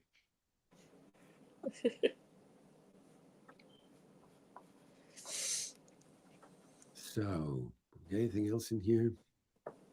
Did you base Howie on anybody that was Cockney? No, not really. No, I don't have any Cockney friends. I have lots of friends from England, but none of them are Cockneys. I've got one friend, he's from Manchester. I've got another one. I can't remember where she's actually from. She lives in Oxford, actually. She was our dialects coach at Shaw, and just a lovely gal. But I can't remember where she's from. But of course, she's a dialects coach, so she speaks with perfect received pronunciation. You can't hear an accent there at all. She has a partner. The two of them work together, and they've written a couple of books together about dialects. And her partner is from West Sussex, which is one of the strangest accents you will hear in England. And I had to do it in a play once, and I wish I could do it for you now. But unfortunately, this was 25 years ago or longer, and it was a really hard one to learn, but I nailed it. I worked on that damn thing until I got it perfected. And I wish I could do it now, but it's kind of like, the West Country accent, like Hagrid in Harry Potter. Yeah. Harry and Hermione and Ron. It's kind of like a West Country accent and a Cockney accent had a car accident, and you end up with this weird connection of the two of them. It's it's wild. Susie's asking if the Canadian Security Intelligence Service is more like the CIA or the FBI. It's kind of halfway in between the two. And it's a strange amalgamation of things, because the reason CSIS was created was because the RCMP was really our intelligence service before CSIS was created in, I think it was 1984, appropriately enough. And RCMP, depending on where you were, RCMP could just be the local police, because in a lot of the prairies, once you get out of the big towns that have their own police services, the RCMP are the local cops, but they were also the national police. So it was kind of this weird hybrid, and they did the bulk of security and intelligence work before CSIS was created. But the problem was most of what they were doing was flagrantly breaking the law. And so, sorry, you froze on us there for a sec, Doc. Are you good?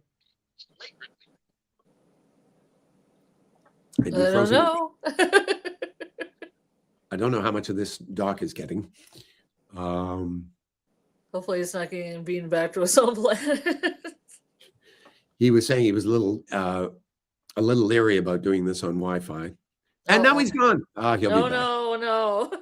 So anyway, for the rest of you all, for the rest of the class, CSIS is this weird sort of hybrid. They are kind of the National Intelligence Service, but they do not have power of arrest. They can't actually, if they want to arrest somebody, they have to call the RCMP, which is something that came up in the first book. And then the RCMP comes in and handles all of that stuff. And so they work closely with the RCMP a lot, although there is a lot of tension between the two organizations. They're not really on terribly friendly terms for the most part. They're this weird thing. They're not allowed, if I remember this properly, they're not allowed to do any foreign Secret Service work. It's only in Canada. So in that sense, they're kind of like the FBI if the FBI didn't have the power of arrest, And he's back. Oh. Are you back? But it was interesting. When I wrote the first book, I did a lot of research on CSIS, reading a lot of books about their beginning, because when I first wrote the book, I set it in the year that CSIS had just started. And it was a mess. It was like, as Pete describes in the first book, as he's driving Harry to training, it's just like they were so disorganized and so unprepared. And it took a long time for them to get their act together. And some would say that they still haven't. They had very little oversight from the government. So they were doing a lot of the illegal stuff that the RCMP used to do, but they just weren't getting caught. And there was lots of small-scale corruption. And at the risk of giving a bit of a spoiler, that's something that's actually going to rear its ugly head in this book. And I don't mind telling you that because you won't see this coming when it happens. And you won't believe the effect it has. So I'll just leave it at that. But the bit that I used, this bit of corruption that I used in the book, actually happened for real. The circumstances were a little different than the way I described them. But we'll talk about that when we get to that part of the book. It's much closer to the end of the book, that stuff. Yeah. You ever watch the TV show The Americans? No, and I've been tempted to, and given the way I start this book, that probably would have been a good idea. But no, I never have. Because my pet name for your book is The Canadians with a K. Yeah, and I mean, it's all based on the same sort of stuff, because the Russians did this. They didn't just do it in North America; they do it everywhere. Yeah. Lori asked me, "How am I enjoying the holiday season?" Oh yeah. I talked about that. What else have we got here? But you don't go to any events around Toronto? Or Toronto has probably a lot of Christmas lights and things going on. There's stuff going on right across the street. In fact, I went to see a panto last night that I was invited to by an actor that I worked with a couple of years ago. We did a production of Sound of Music together, and it was terrible. It was just awful. Badly written, horribly directed, and way under rehearsed. And I took a good friend of mine, and we just like squirmed through the entire thing. Fortunately, it was relatively short, so we got out of there unscathed. But that's about the only, that and going to see this flea circus today, which was much more fun. That's basically all I've done in terms of outings.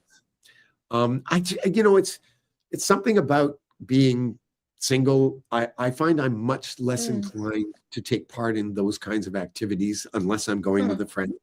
It just feels kind of like a washed out experience if you're not sharing it with somebody, or that's my experience anyway. Yeah, I don't know. Sometimes I do things by myself because I don't have any other choice. So, I might as well enjoy that experience versus not enjoying it all. Same here. And there are things like that I'll do. I'll go to the AGO, the art gallery. I'll go to the museum. ROM is a great museum. Got a great dinosaur section. So, I'll do stuff like that. I go to movies and I go out to restaurants on my own all the time, but yeah, going to things like, for example, there's a skating rink at Harborfront, which is right across the road from me. And the idea of going over there and strapping on my skates and skating around this dinky little rink with 300 other people is just like, no, I'm not going to do that. That's not my idea of fun. Yeah, it's interesting because somebody asked you, Lori asked you if you have watched Pluribus. Have you? I have not, actually. I haven't. Because there is a scene in Pluribus where, the woman, to make it real simple, she has to go to a restaurant by herself, and other people are saying, "Oh, I couldn't go to a restaurant by myself, but I can go to. I have gone to restaurants by myself, and I have enjoyed them." Oh God, I do that without even thinking about it. I mean, I mean, if I didn't do that, I'd starve. Do I want the meal or I don't want the meal? Yeah, that's pretty much it. And fortunately, I can't think of a time when, I got any weirdness from a waiter or a waitress because people just do it. I take it as a matter of course, I think. Yeah. Well, one time I went to an event that I really loved. They had a jazz band and all this stuff going on, and it had free samples from local farmers and stuff. Like this guy was sampling out goat cheese, and I was having a great time. And then the next day I went to an event where I saw somebody. It was at a library, and it was kind of like a coffee talking circle. And this one guy said, "Oh yeah, I saw you alone at that event. You looked really sad." And it made me feel bad because I was happy and I was enjoying the jazz band. And I was like, do I look sad? Yeah. And it's interesting you should mention that, Charlotte, because I sometimes I don't get sad. I get that people who just see me walking down the street tend to find me intimidating. I have two very good friends on my floor. They're German, actually, and they go to Germany every year in the spring, and I look after their plants for them. And then in the summer, they have a place in Nova Scotia, so they go and spend a couple of months in Nova Scotia. So I look after their plants and their mail and stuff when they're not here. And I was over at their place one night, and we were talking about this, and they said that when they first met me, just meeting them at the elevator and stuff like that, they just got this sense that they were being sort of kept at arm's length, and which is not conscious on my part at all, but I totally knew what they were talking about, because I get that from people all the time, and it has to do, I think, Marcy and I have talked about this because we're similar in that respect. We're very self-reliant people. And I think that vibe tends to give off this message to people, consciously or unconsciously, that I don't need any help, I'm fine, don't worry about me, and so they don't make the offer to connect, right? And these two were quite surprised when they got to know me. It was like, hey, this guy's really friendly, and it's kind of cool, and it was really kind of stopped me in my tracks a bit, and I thought, I got to work on that, because I don't want everybody walking around thinking that when they just see me walking down the street. Like I said before, we're like a lot of dark colors, really long woolen coat, and people kind of are intimidated, I guess, or they think I'm darker than I am, or very serious. And then they get to know me like at work, and I'm always throwing jokes, but I'm kind of quiet. So if people don't hear the jokes, then they don't think I'm funny. Like some people at work think I'm really serious. Other people think I'm hilarious. Then the serious people don't understand why the other people think they think I'm hilarious. Yeah, and it's all about exposure. It's all about how many people actually get the opportunity to be exposed to those aspects of you. Yeah. Doug, you're also kind of tall. Yes. That can intimidate some people, I think. Oh, there you go. Yeah, I'm a fast walker, and I'm always getting told by people, you look like you're in a real hurry. And it's like, no, this is just my speed, Yeah. I thought that was like the city walking. Like people in the cities just walk faster. In general, that's true. I used to, when I was a security guard, I worked at this office tower in Toronto, right in the heart of the financial district. And everybody in there was on overdrive when they walked. They were all sort of slightly bent forward and just like moving as fast as they could. It was wild. Yeah, I grew up in the country, so I kind of mosey, and people are just like, they don't understand my moseying. I like to mosey. I like to look at everything. It's very Midwest. Yeah, totally. Are you with us now, Doc? Yep. Yeah, my okay. Yeah, the internet. I didn't know where you went off to. Yeah, it turned out I'd gotten disconnected. The internet started hiccuping, and then it booted me off, and now I'm back. Lori, absolutely, we can have a discussion about that. I'd be happy to do that with you. Maybe we could DM each other on Discord or something. A discussion about what? About the whole first impression thing. Oh, yeah. Because Lori is my therapist, so, Ah. Well, I mean, I kind of dress kind of gothy and steampunk too, and that can kind of put people in a weird place. Yeah, that I can see how they wouldn't know quite how to take that, Because I'll wear a top hat or a bowler hat in public just as regular wear, It kind of throws people back a little bit. People just don't dress up they just don't dress up anymore. When you go out, people like wear a lot of sweatpants and stuff. At least where I live in the Midwest, and if you dress up, they always kind of look at you rather strange. Well, and yeah, here's an example. When I was working at Shaw, there was a great hat shop in Niagara-on-the-Lake, because Niagara-on-the-Lake is an incredible tourist town, and it's full of touristy shit like that, a store that just sells hats. And I got this beautiful fedora there, which I almost never wear, because the minute I put it on, I instantly look overdressed. And I did a show here in Toronto back, this would have been about 2008 or 2010, pardon me. I did a show here in Toronto, and opening night, I put on a suit, and I thought, fuck it, I'm just going to wear the fedora. And I was easily the most overdressed person at the party. It's like, one time I decided to put it on, and I feel like a geek. Well, sometimes I wear blue jeans and a nice sweater to a restaurant. My friends are like, "You're overdressed," and I'm like, "What?" This is a sweater and a nice pair of jeans. I get that for wearing this jacket, and it's like my regular all the time jacket when it's like cool enough or warm enough. Yeah, it makes you look smooth. Yeah, I can throw it on top of a t-shirt and people will say, Yeah. "Oh, you're dressed sharp." And I'm like, "It's just a jacket. Literally, I'm in a t-shirt and jeans." Yeah, jacket is kind of my go-to thing too, especially in the warmer weather when you don't need a winter coat. And my jacket of choice is usually a sports jacket. And Susie So thinks you're super funny, Scarlett. Thank you, She's Susie. also 4'10". Holy smokes, you're tiny. Oh yeah, she's a wee. She is a fairy girl. I don't know if we should be admitting that online. I'm not going to highlight that. You see Lori out and And about. I guess Lori's my cinema therapist, right? Mm-hmm. Well, she's listened to me talk before, so hats off to Lori. So, Doc, I mean, I just basically sort of walked through the plot of this section. Did you have any questions or observations that you wanted to share about these 60 odd pages? Let's see what else I got here. All right.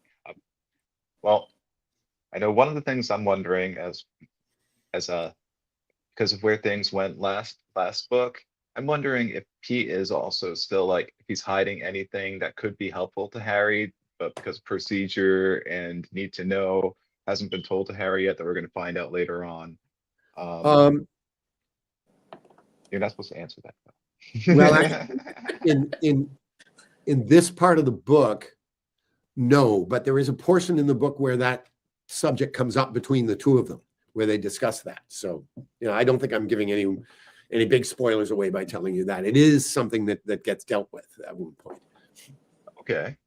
Because as it was in the first book, it's a pet peeve of Harry's that he's constantly kept in the dark and he's forced to make these decisions by the seat of his pants and he doesn't have enough information to know if these are the right decisions, And Pete, with his mania for compartmentalization, is very stingy with the facts. So yeah, it's an issue that comes up a lot.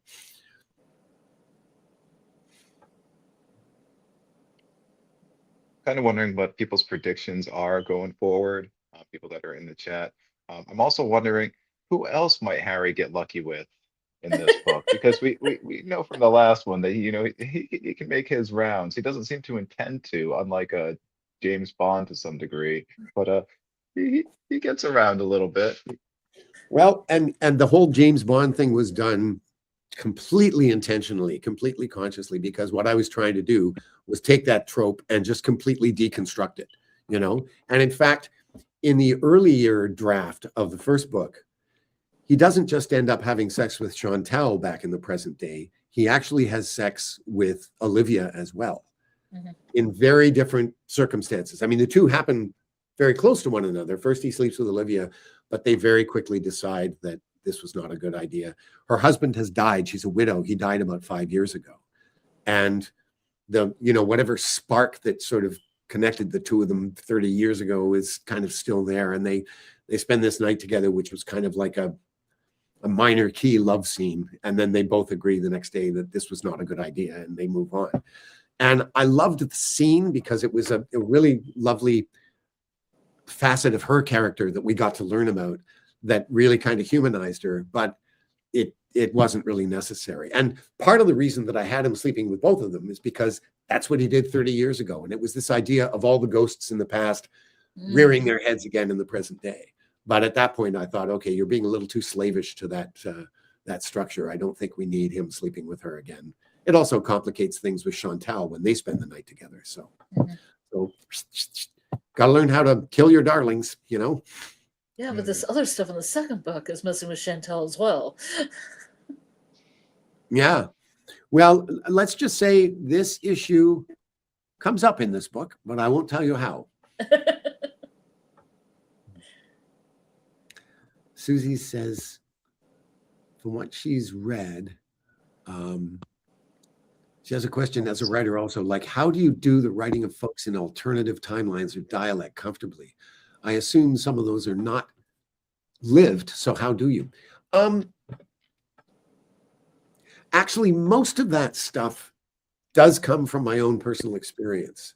I think all of the dialect stuff in the books and the language stuff comes mostly from my own experience. Now, here's the thing. As we learn in the book, Harry goes to St. Petersburg in the present day, or close to the present day anyway. I actually did go to the Soviet Union in 1974 for a spring break, if you can believe it. It's the first time I was on a plane. Went to Moscow for 3.5 days and then Leningrad for 4.5 after that. And it was fascinating. Just such a completely different culture. And of course, very different from the way it is now. And much of that gets described in the book. But we had a teacher at our school. He was one of our English teachers who spoke fluent Russian. I don't know where he learned it, but he volunteered his time for about 3 or 4 months before we took the trip to do these after school classes where he taught us some basic Russian. And he taught me the alphabet and, some basic conversational stuff. So some of the Russian that's in the book, I actually was able to do on my own. Some of it I did with Google Translate. But when I finished it, I actually sent it to him. He's still around. He lives in Lansing.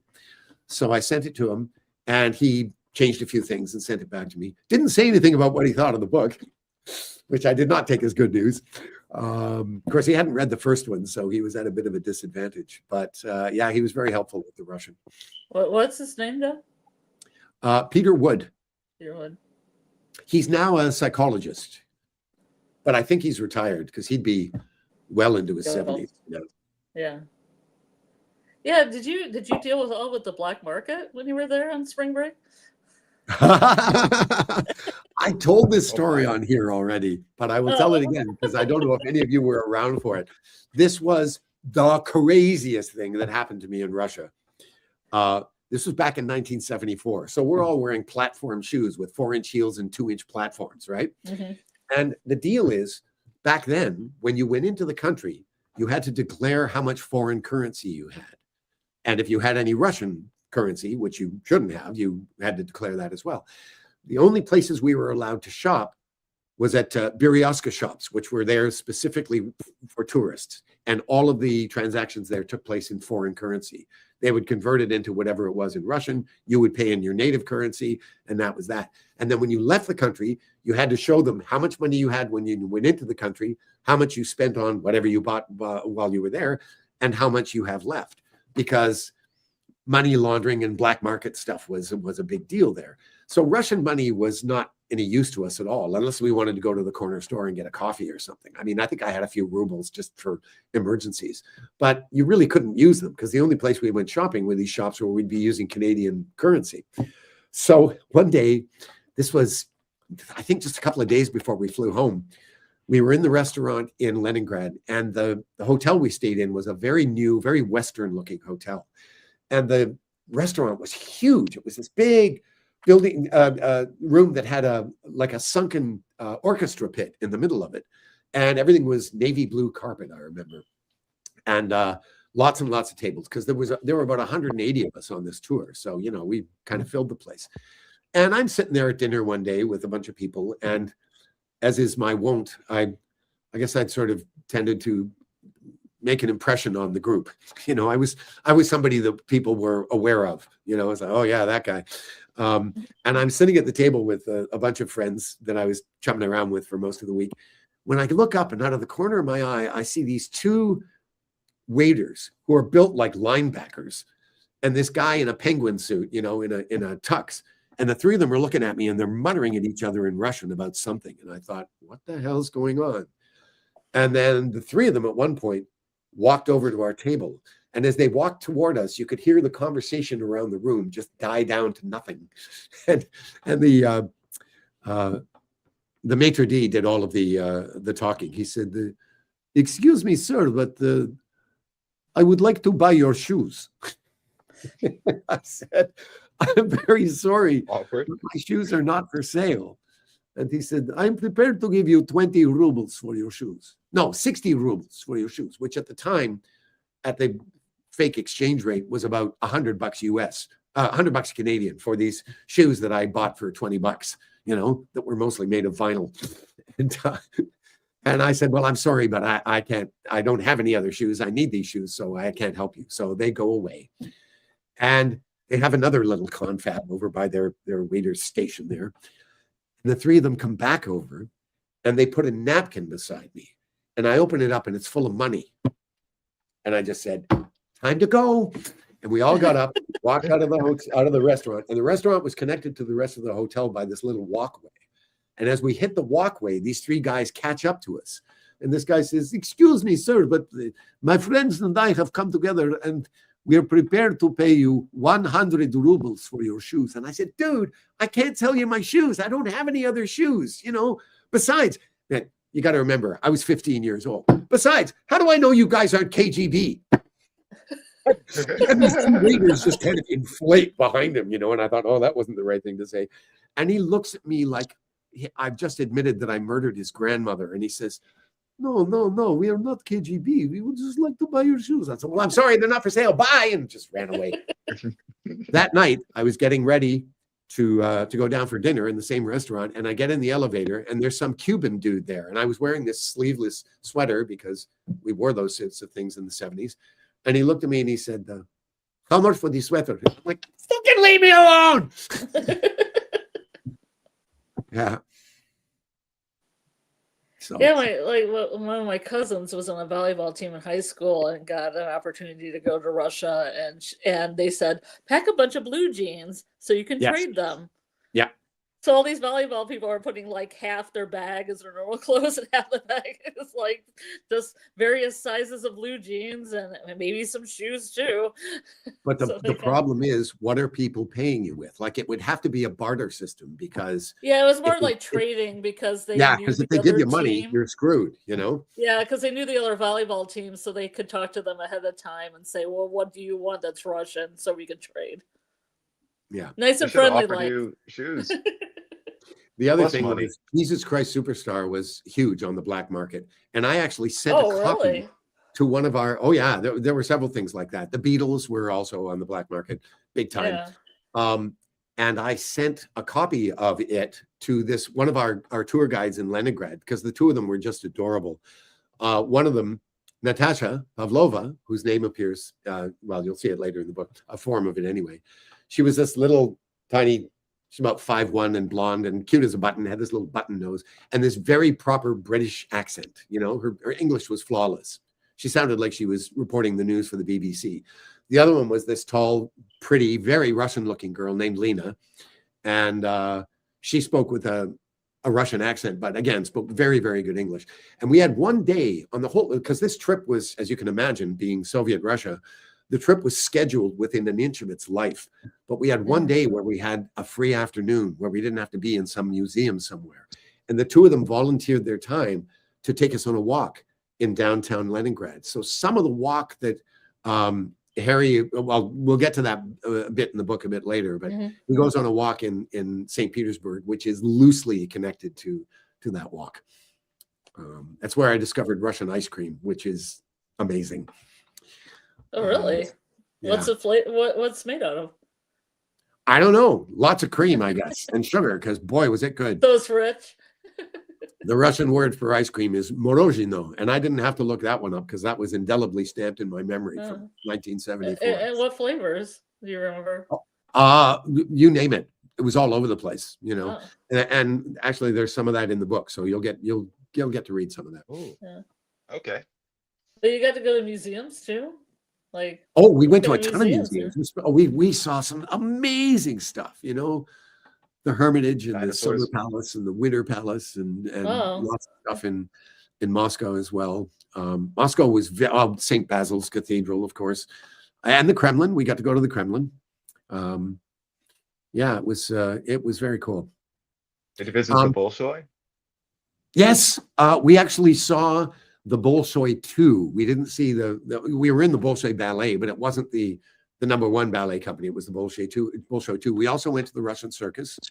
So we did all of those in Moscow.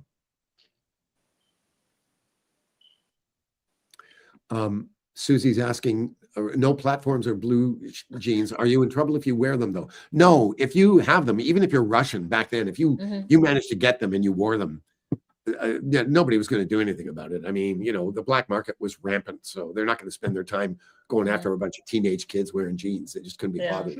You know? Yeah, it was really on the down low with my cousin and like the people she knew on the other volleyball team. Unlike Well, America Frankie with was. dancing. What? What's that? I said, unlike America with dancing. What was I going to say? Oh, yes, the copy of Jesus Christ Superstar that I mailed to my friend in Leningrad. She got an empty box. The record was gone. Yeah. Somebody in the post office just opened it up and stole it. Sounds like Italian mail. And no, Lori, I have not tried a Napoleon. I know what they are, but I've never actually had one myself. Did What we is see the that? cat circus? No, I didn't know there was a cat circus. No, I've didn't seen know the either. cat That sounds circus. fun. I've seen the Acrocats in SeaWorld in California. They did a little show. They play instruments. They like have little like ways that cats can play drums and like a keyboard and stuff. wild.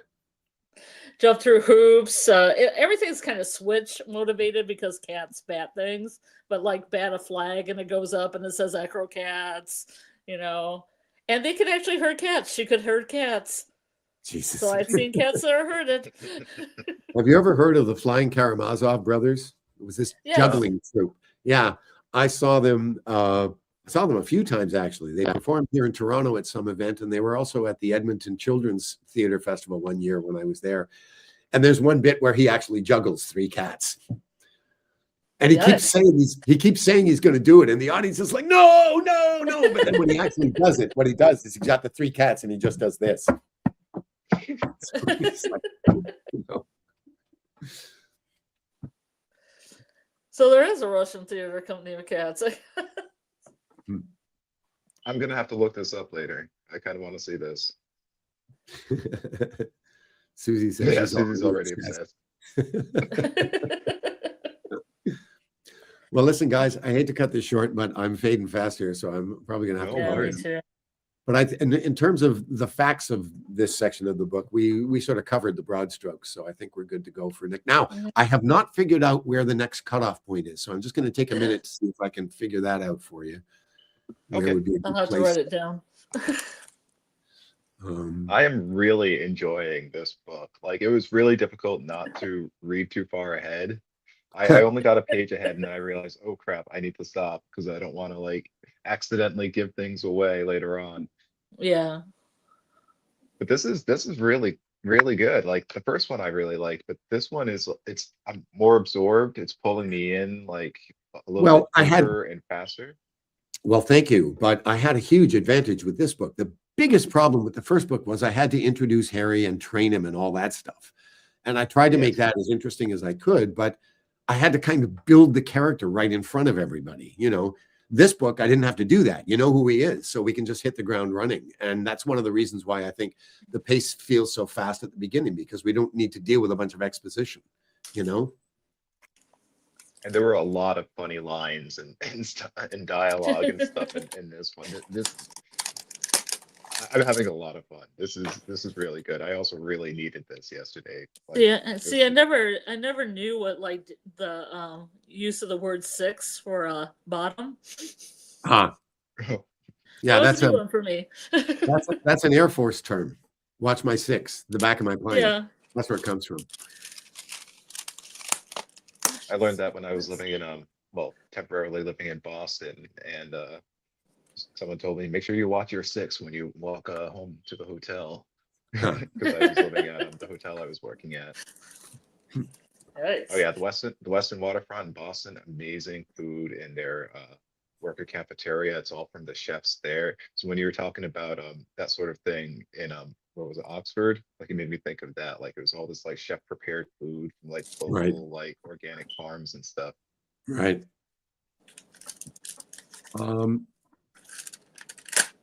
Anything else before we close out? Anyone?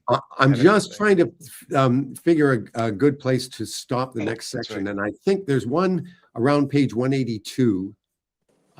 It's not a big cliffhanger or anything, but it's the end of a chapter.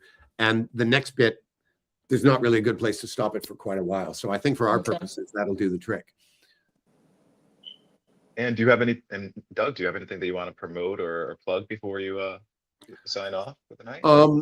Well, if anybody knows a theater company that's interested in doing a 300 psychological thriller about identity theft, please let me know. We are having the hardest freaking time marketing this book, and we're kind of at our wits' end. Doc, you know a little bit about this, of course, because we're going to be putting together this video, and it's like pulling freaking teeth.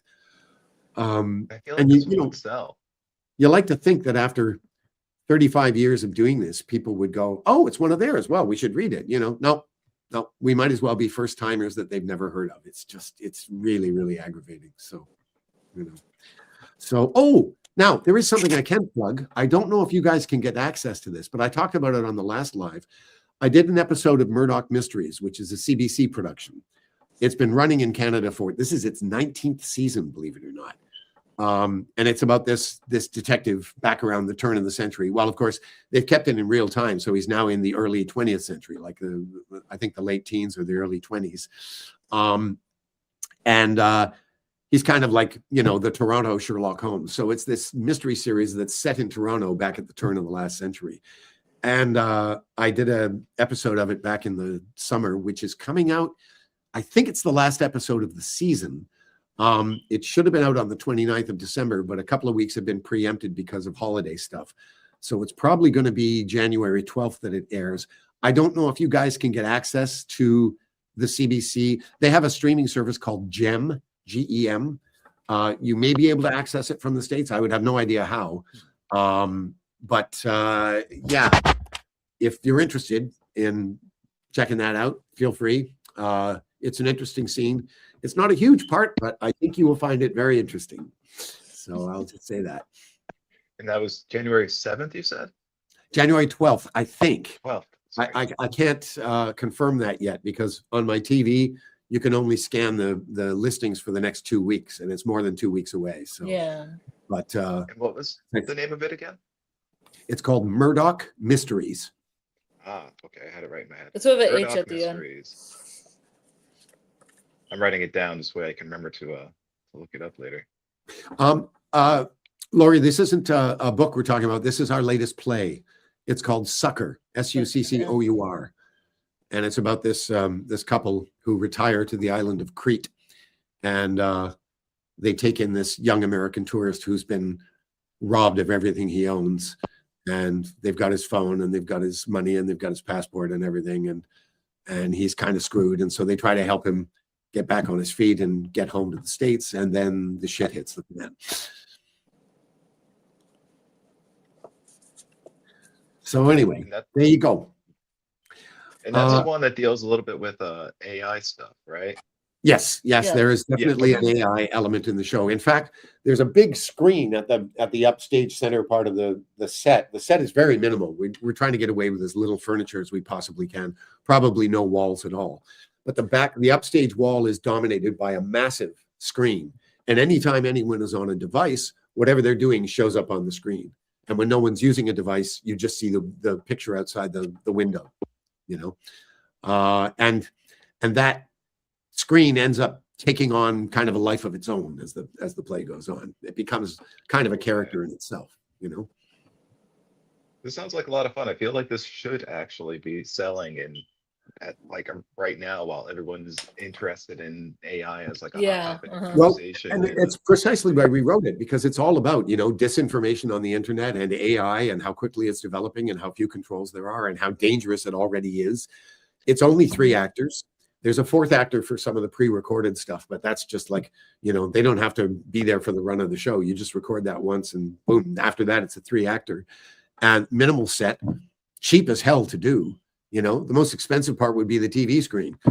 So we're shopping it around. There's a couple of theaters in Canada that I've worked at who have copies, and we're just waiting to see. We just finished doing kind of like the final rewrites about a week ago, and we're sending that around to a few people, but we haven't heard a peep yet. And of course, this is the worst time of the year to be sending stuff out anyway, because everybody's basically off for the holidays until the middle of January. But we're going to pick things up in January and see where we can go.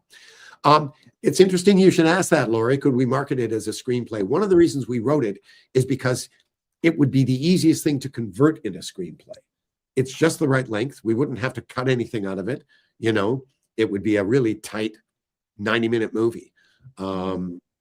And so, yeah, we're definitely thinking about that. But first, we got to get the damn thing produced. So that's kind of what we're looking at.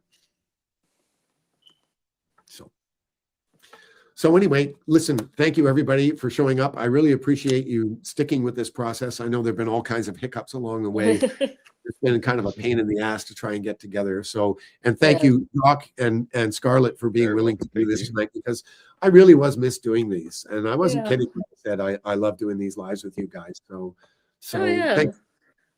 I appreciate it.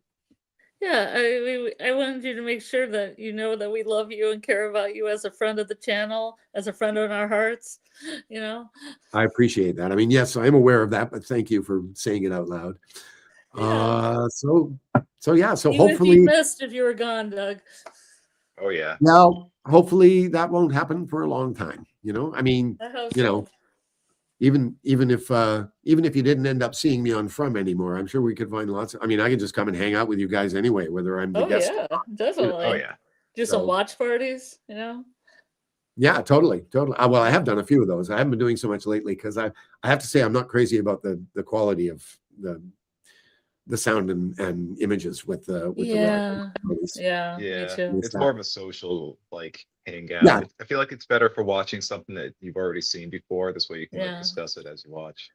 Totally. But my problem with that is, even if it's something that I've seen before and I really enjoy, I still want to watch it. And I find the chat kind of distracting me, you know, so it's kind of a double-edged sword. I mean, chatting before and chatting after is fine. And I have no problem with people chatting during, because, you know, that's up to them. I can't hear them. It's not like you're sitting in a movie theater and they're yakking away at you. But it's the social aspect of it is fun for sure. Yeah, I usually find a free copy of what we're watching, or I go to the library and find it, and then I sync it up. And then if I have something to say, because if I have something to say, then I just bring up the chat and write something really quick and then go back to watching. I need to watch things big. I can't watch it on my iPad. Too small. Actually, I can share it from my laptop to my TV, so I can watch it on the big TV. But the problem is, when you blow it up that big, the resolution's not great. You know? So I've done the same thing. Like, if I've got the same movie, if I've got like a DVD or something, I just pop it in and watch it along in real time with you guys. You know. Yeah. That's very kind of you, Amy. Thank you very much. I've missed you guys too. So. Other thing, everybody, please have a Merry Christmas and Happy New Year and all that stuff. And Doc, I guess we'll figure out when the next one of these is going to be. My schedule is pretty open right now. I don't have any plans for January at all at the moment. So, you know. Okay. If this time slot works for everyone, we can do it again next week. Keep it consistent. Yeah, I don't.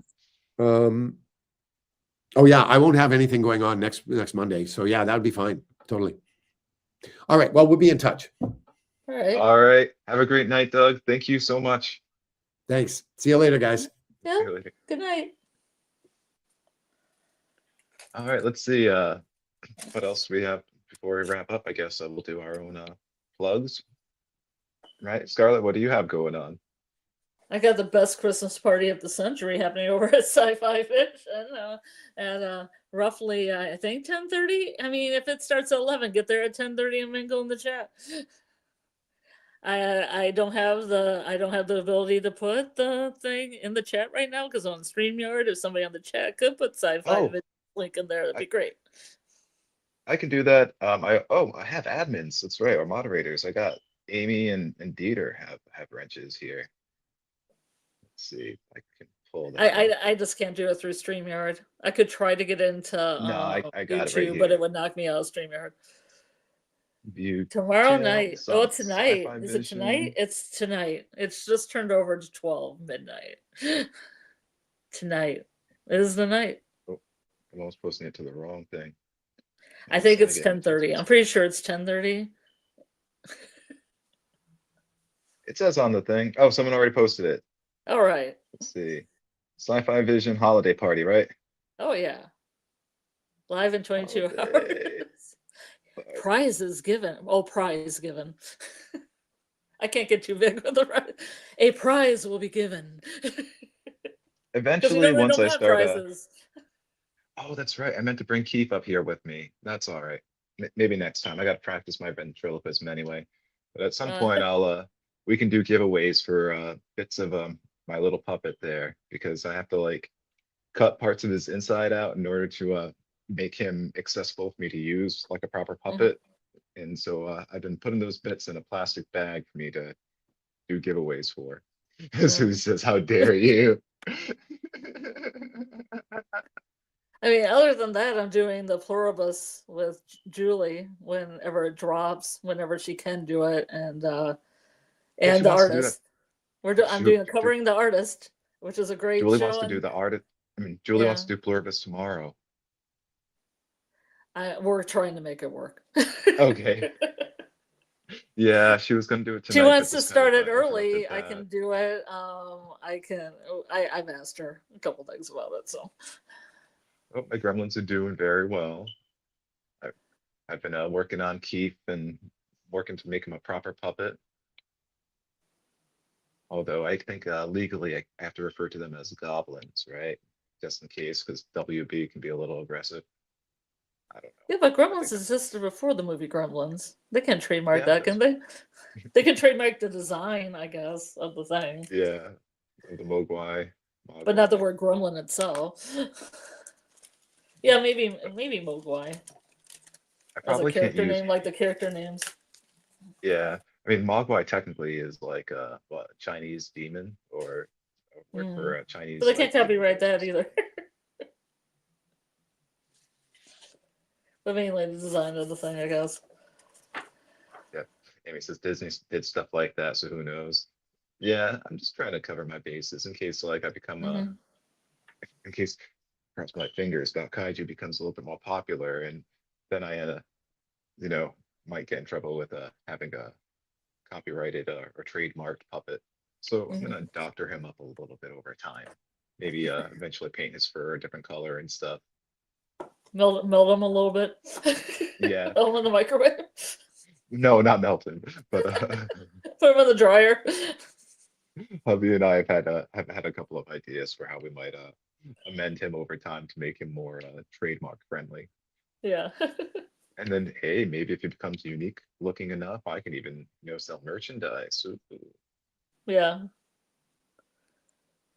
who doesn't want a Yeah. cute little mogwai on their shirt? Yeah, I know what Lori's saying. I don't understand all these like Oh, that's right.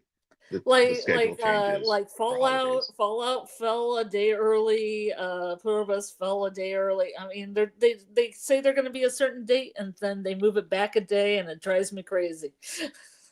Yeah, that's frustrating for me too. Because I want to watch Fallout with my boyfriend, who can only really watch it on weekends. So I'm dodging all the videos that come out, like even earlier than I thought, because I thought it was going to be the day later, and I'm like, I don't want to be spoiled. You know. Yeah, with Pluribus, like the most recent episode, I didn't get to see it until like 2 days after it Hmm. aired. And I was Yeah. like afraid of the internet, like just going on YouTube, Hmm. like some of the subject lines and images and be like, Yeah. oh no, that's slightly spoilery. Maybe, but I'm not sure because I Hmm. haven't seen the episode. Yeah, there was a delay with me watching one of the Only Murders in the Building episodes, so I really had to keep away from it because it's a murder mystery, and I'm like, no. I've gotten mad before because of YouTube like video like some like video names and stuff and like thinking that it gave like a spoiler and thinking that something was spoiled and then I go and I watch the episode and nothing was spoiled at all for me. Yeah. Yeah, I remember doing a live for Yellow Jackets, and Severance was on at the same time. So I'm doing the live with Jamie. All these things from the Severance episode are coming in. Is so and so dead? Is blah blah blah? And I'm like, really? And they're coming down through Discord. They're just messages I can't get rid of. I'm trying to divert my eyes.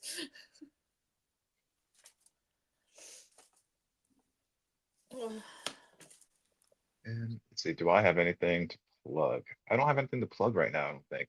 Oh yeah. By Figuring the I need way, to. I'm sorry. I was talking about the Oh, no artist, which worries. is shown the network. It's about Mhm. Degas. If you like Degas, if you like Thomas Edison, if you like the Gilded Age, where people like it's shot in I mean I don't know if it's shot in Rhode Island, but it's supposed to be about rich people in Rhode Island during the Gilded Age. Oh, okay. That might It's be a interesting. satire. It kind of reminds me of The Great, if anybody's seen The Great, except set in the Gilded Age. Kind of like ridiculous, over the top satire, and the rich. I might enjoy it then. Sometimes Yeah, like, yeah. It takes a little while, but it definitely has a good aesthetic, and it definitely has a lot of craziness going on. well, there are a lot of shows that like at first, like just from like the trailer or something, like I'll be like, well, it doesn't have monsters, it doesn't have robots, it doesn't have It's magic. nothing on your Am I gonna checklist. am I gonna like, and it doesn't have hot men, am I gonna like it? And sometimes the answer is yes, but I'm gonna be a little bit more skeptical at first. Yes. Well, the artist has both men and women in it, so it depends what you define as hot. If you think Dega's hot, there you go. Okay.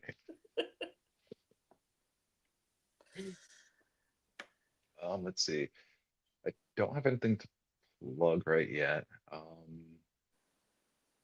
Critter and I will probably have to figure out a live to have soon. I'm trying to do Have you only guys been one a having week. lives? No, not, we've only had the two. You were on the last one. Oh, Um, really? but Critter is between jobs right now again. Yeah. Um, and so he has more time. I'm only supposed to only really supposed to do like one or two lives a week. Um, so that's something I'm gonna have to figure out. But I've hired him to be my manager. This way I can actually get, my projects done and relatively on time and keep on track. Yeah. That's what's happening. And all right, let's see what else we have in the comments. Apparently, I have a BFF. Right? I take you And around, Susie. I show you all the things. I show you all the goth things and all the steampunk things, and you can show me all the fish things. oh, Susie, your last message right here, which I have highlighted, is actually hidden from the top chat for some reason. YouTube is censoring it out, and it's only Really? showing in the all chat. Yeah, I've noticed that sometimes. And Huh. so I had to, of course, highlight that one because there's no reason to censor that. Yeah, why? What word in that is being censored? Yep, I don't know. YouTube can be I really mean, I've weird had like that stuff censored sometimes. in the chat before, and I thought I haven't used anything that would be against the rules here in this. I'm scanning it in case spell check made something sexist or racist or, you Yeah, know, I've noticed sometimes if you just have the word whole in a that's the message, word hole. That's enough. it will do it. You could be referring to any kind of hole, but it will like it's like, oh, just in case, maybe I should hide this. Hide your holes. Yep.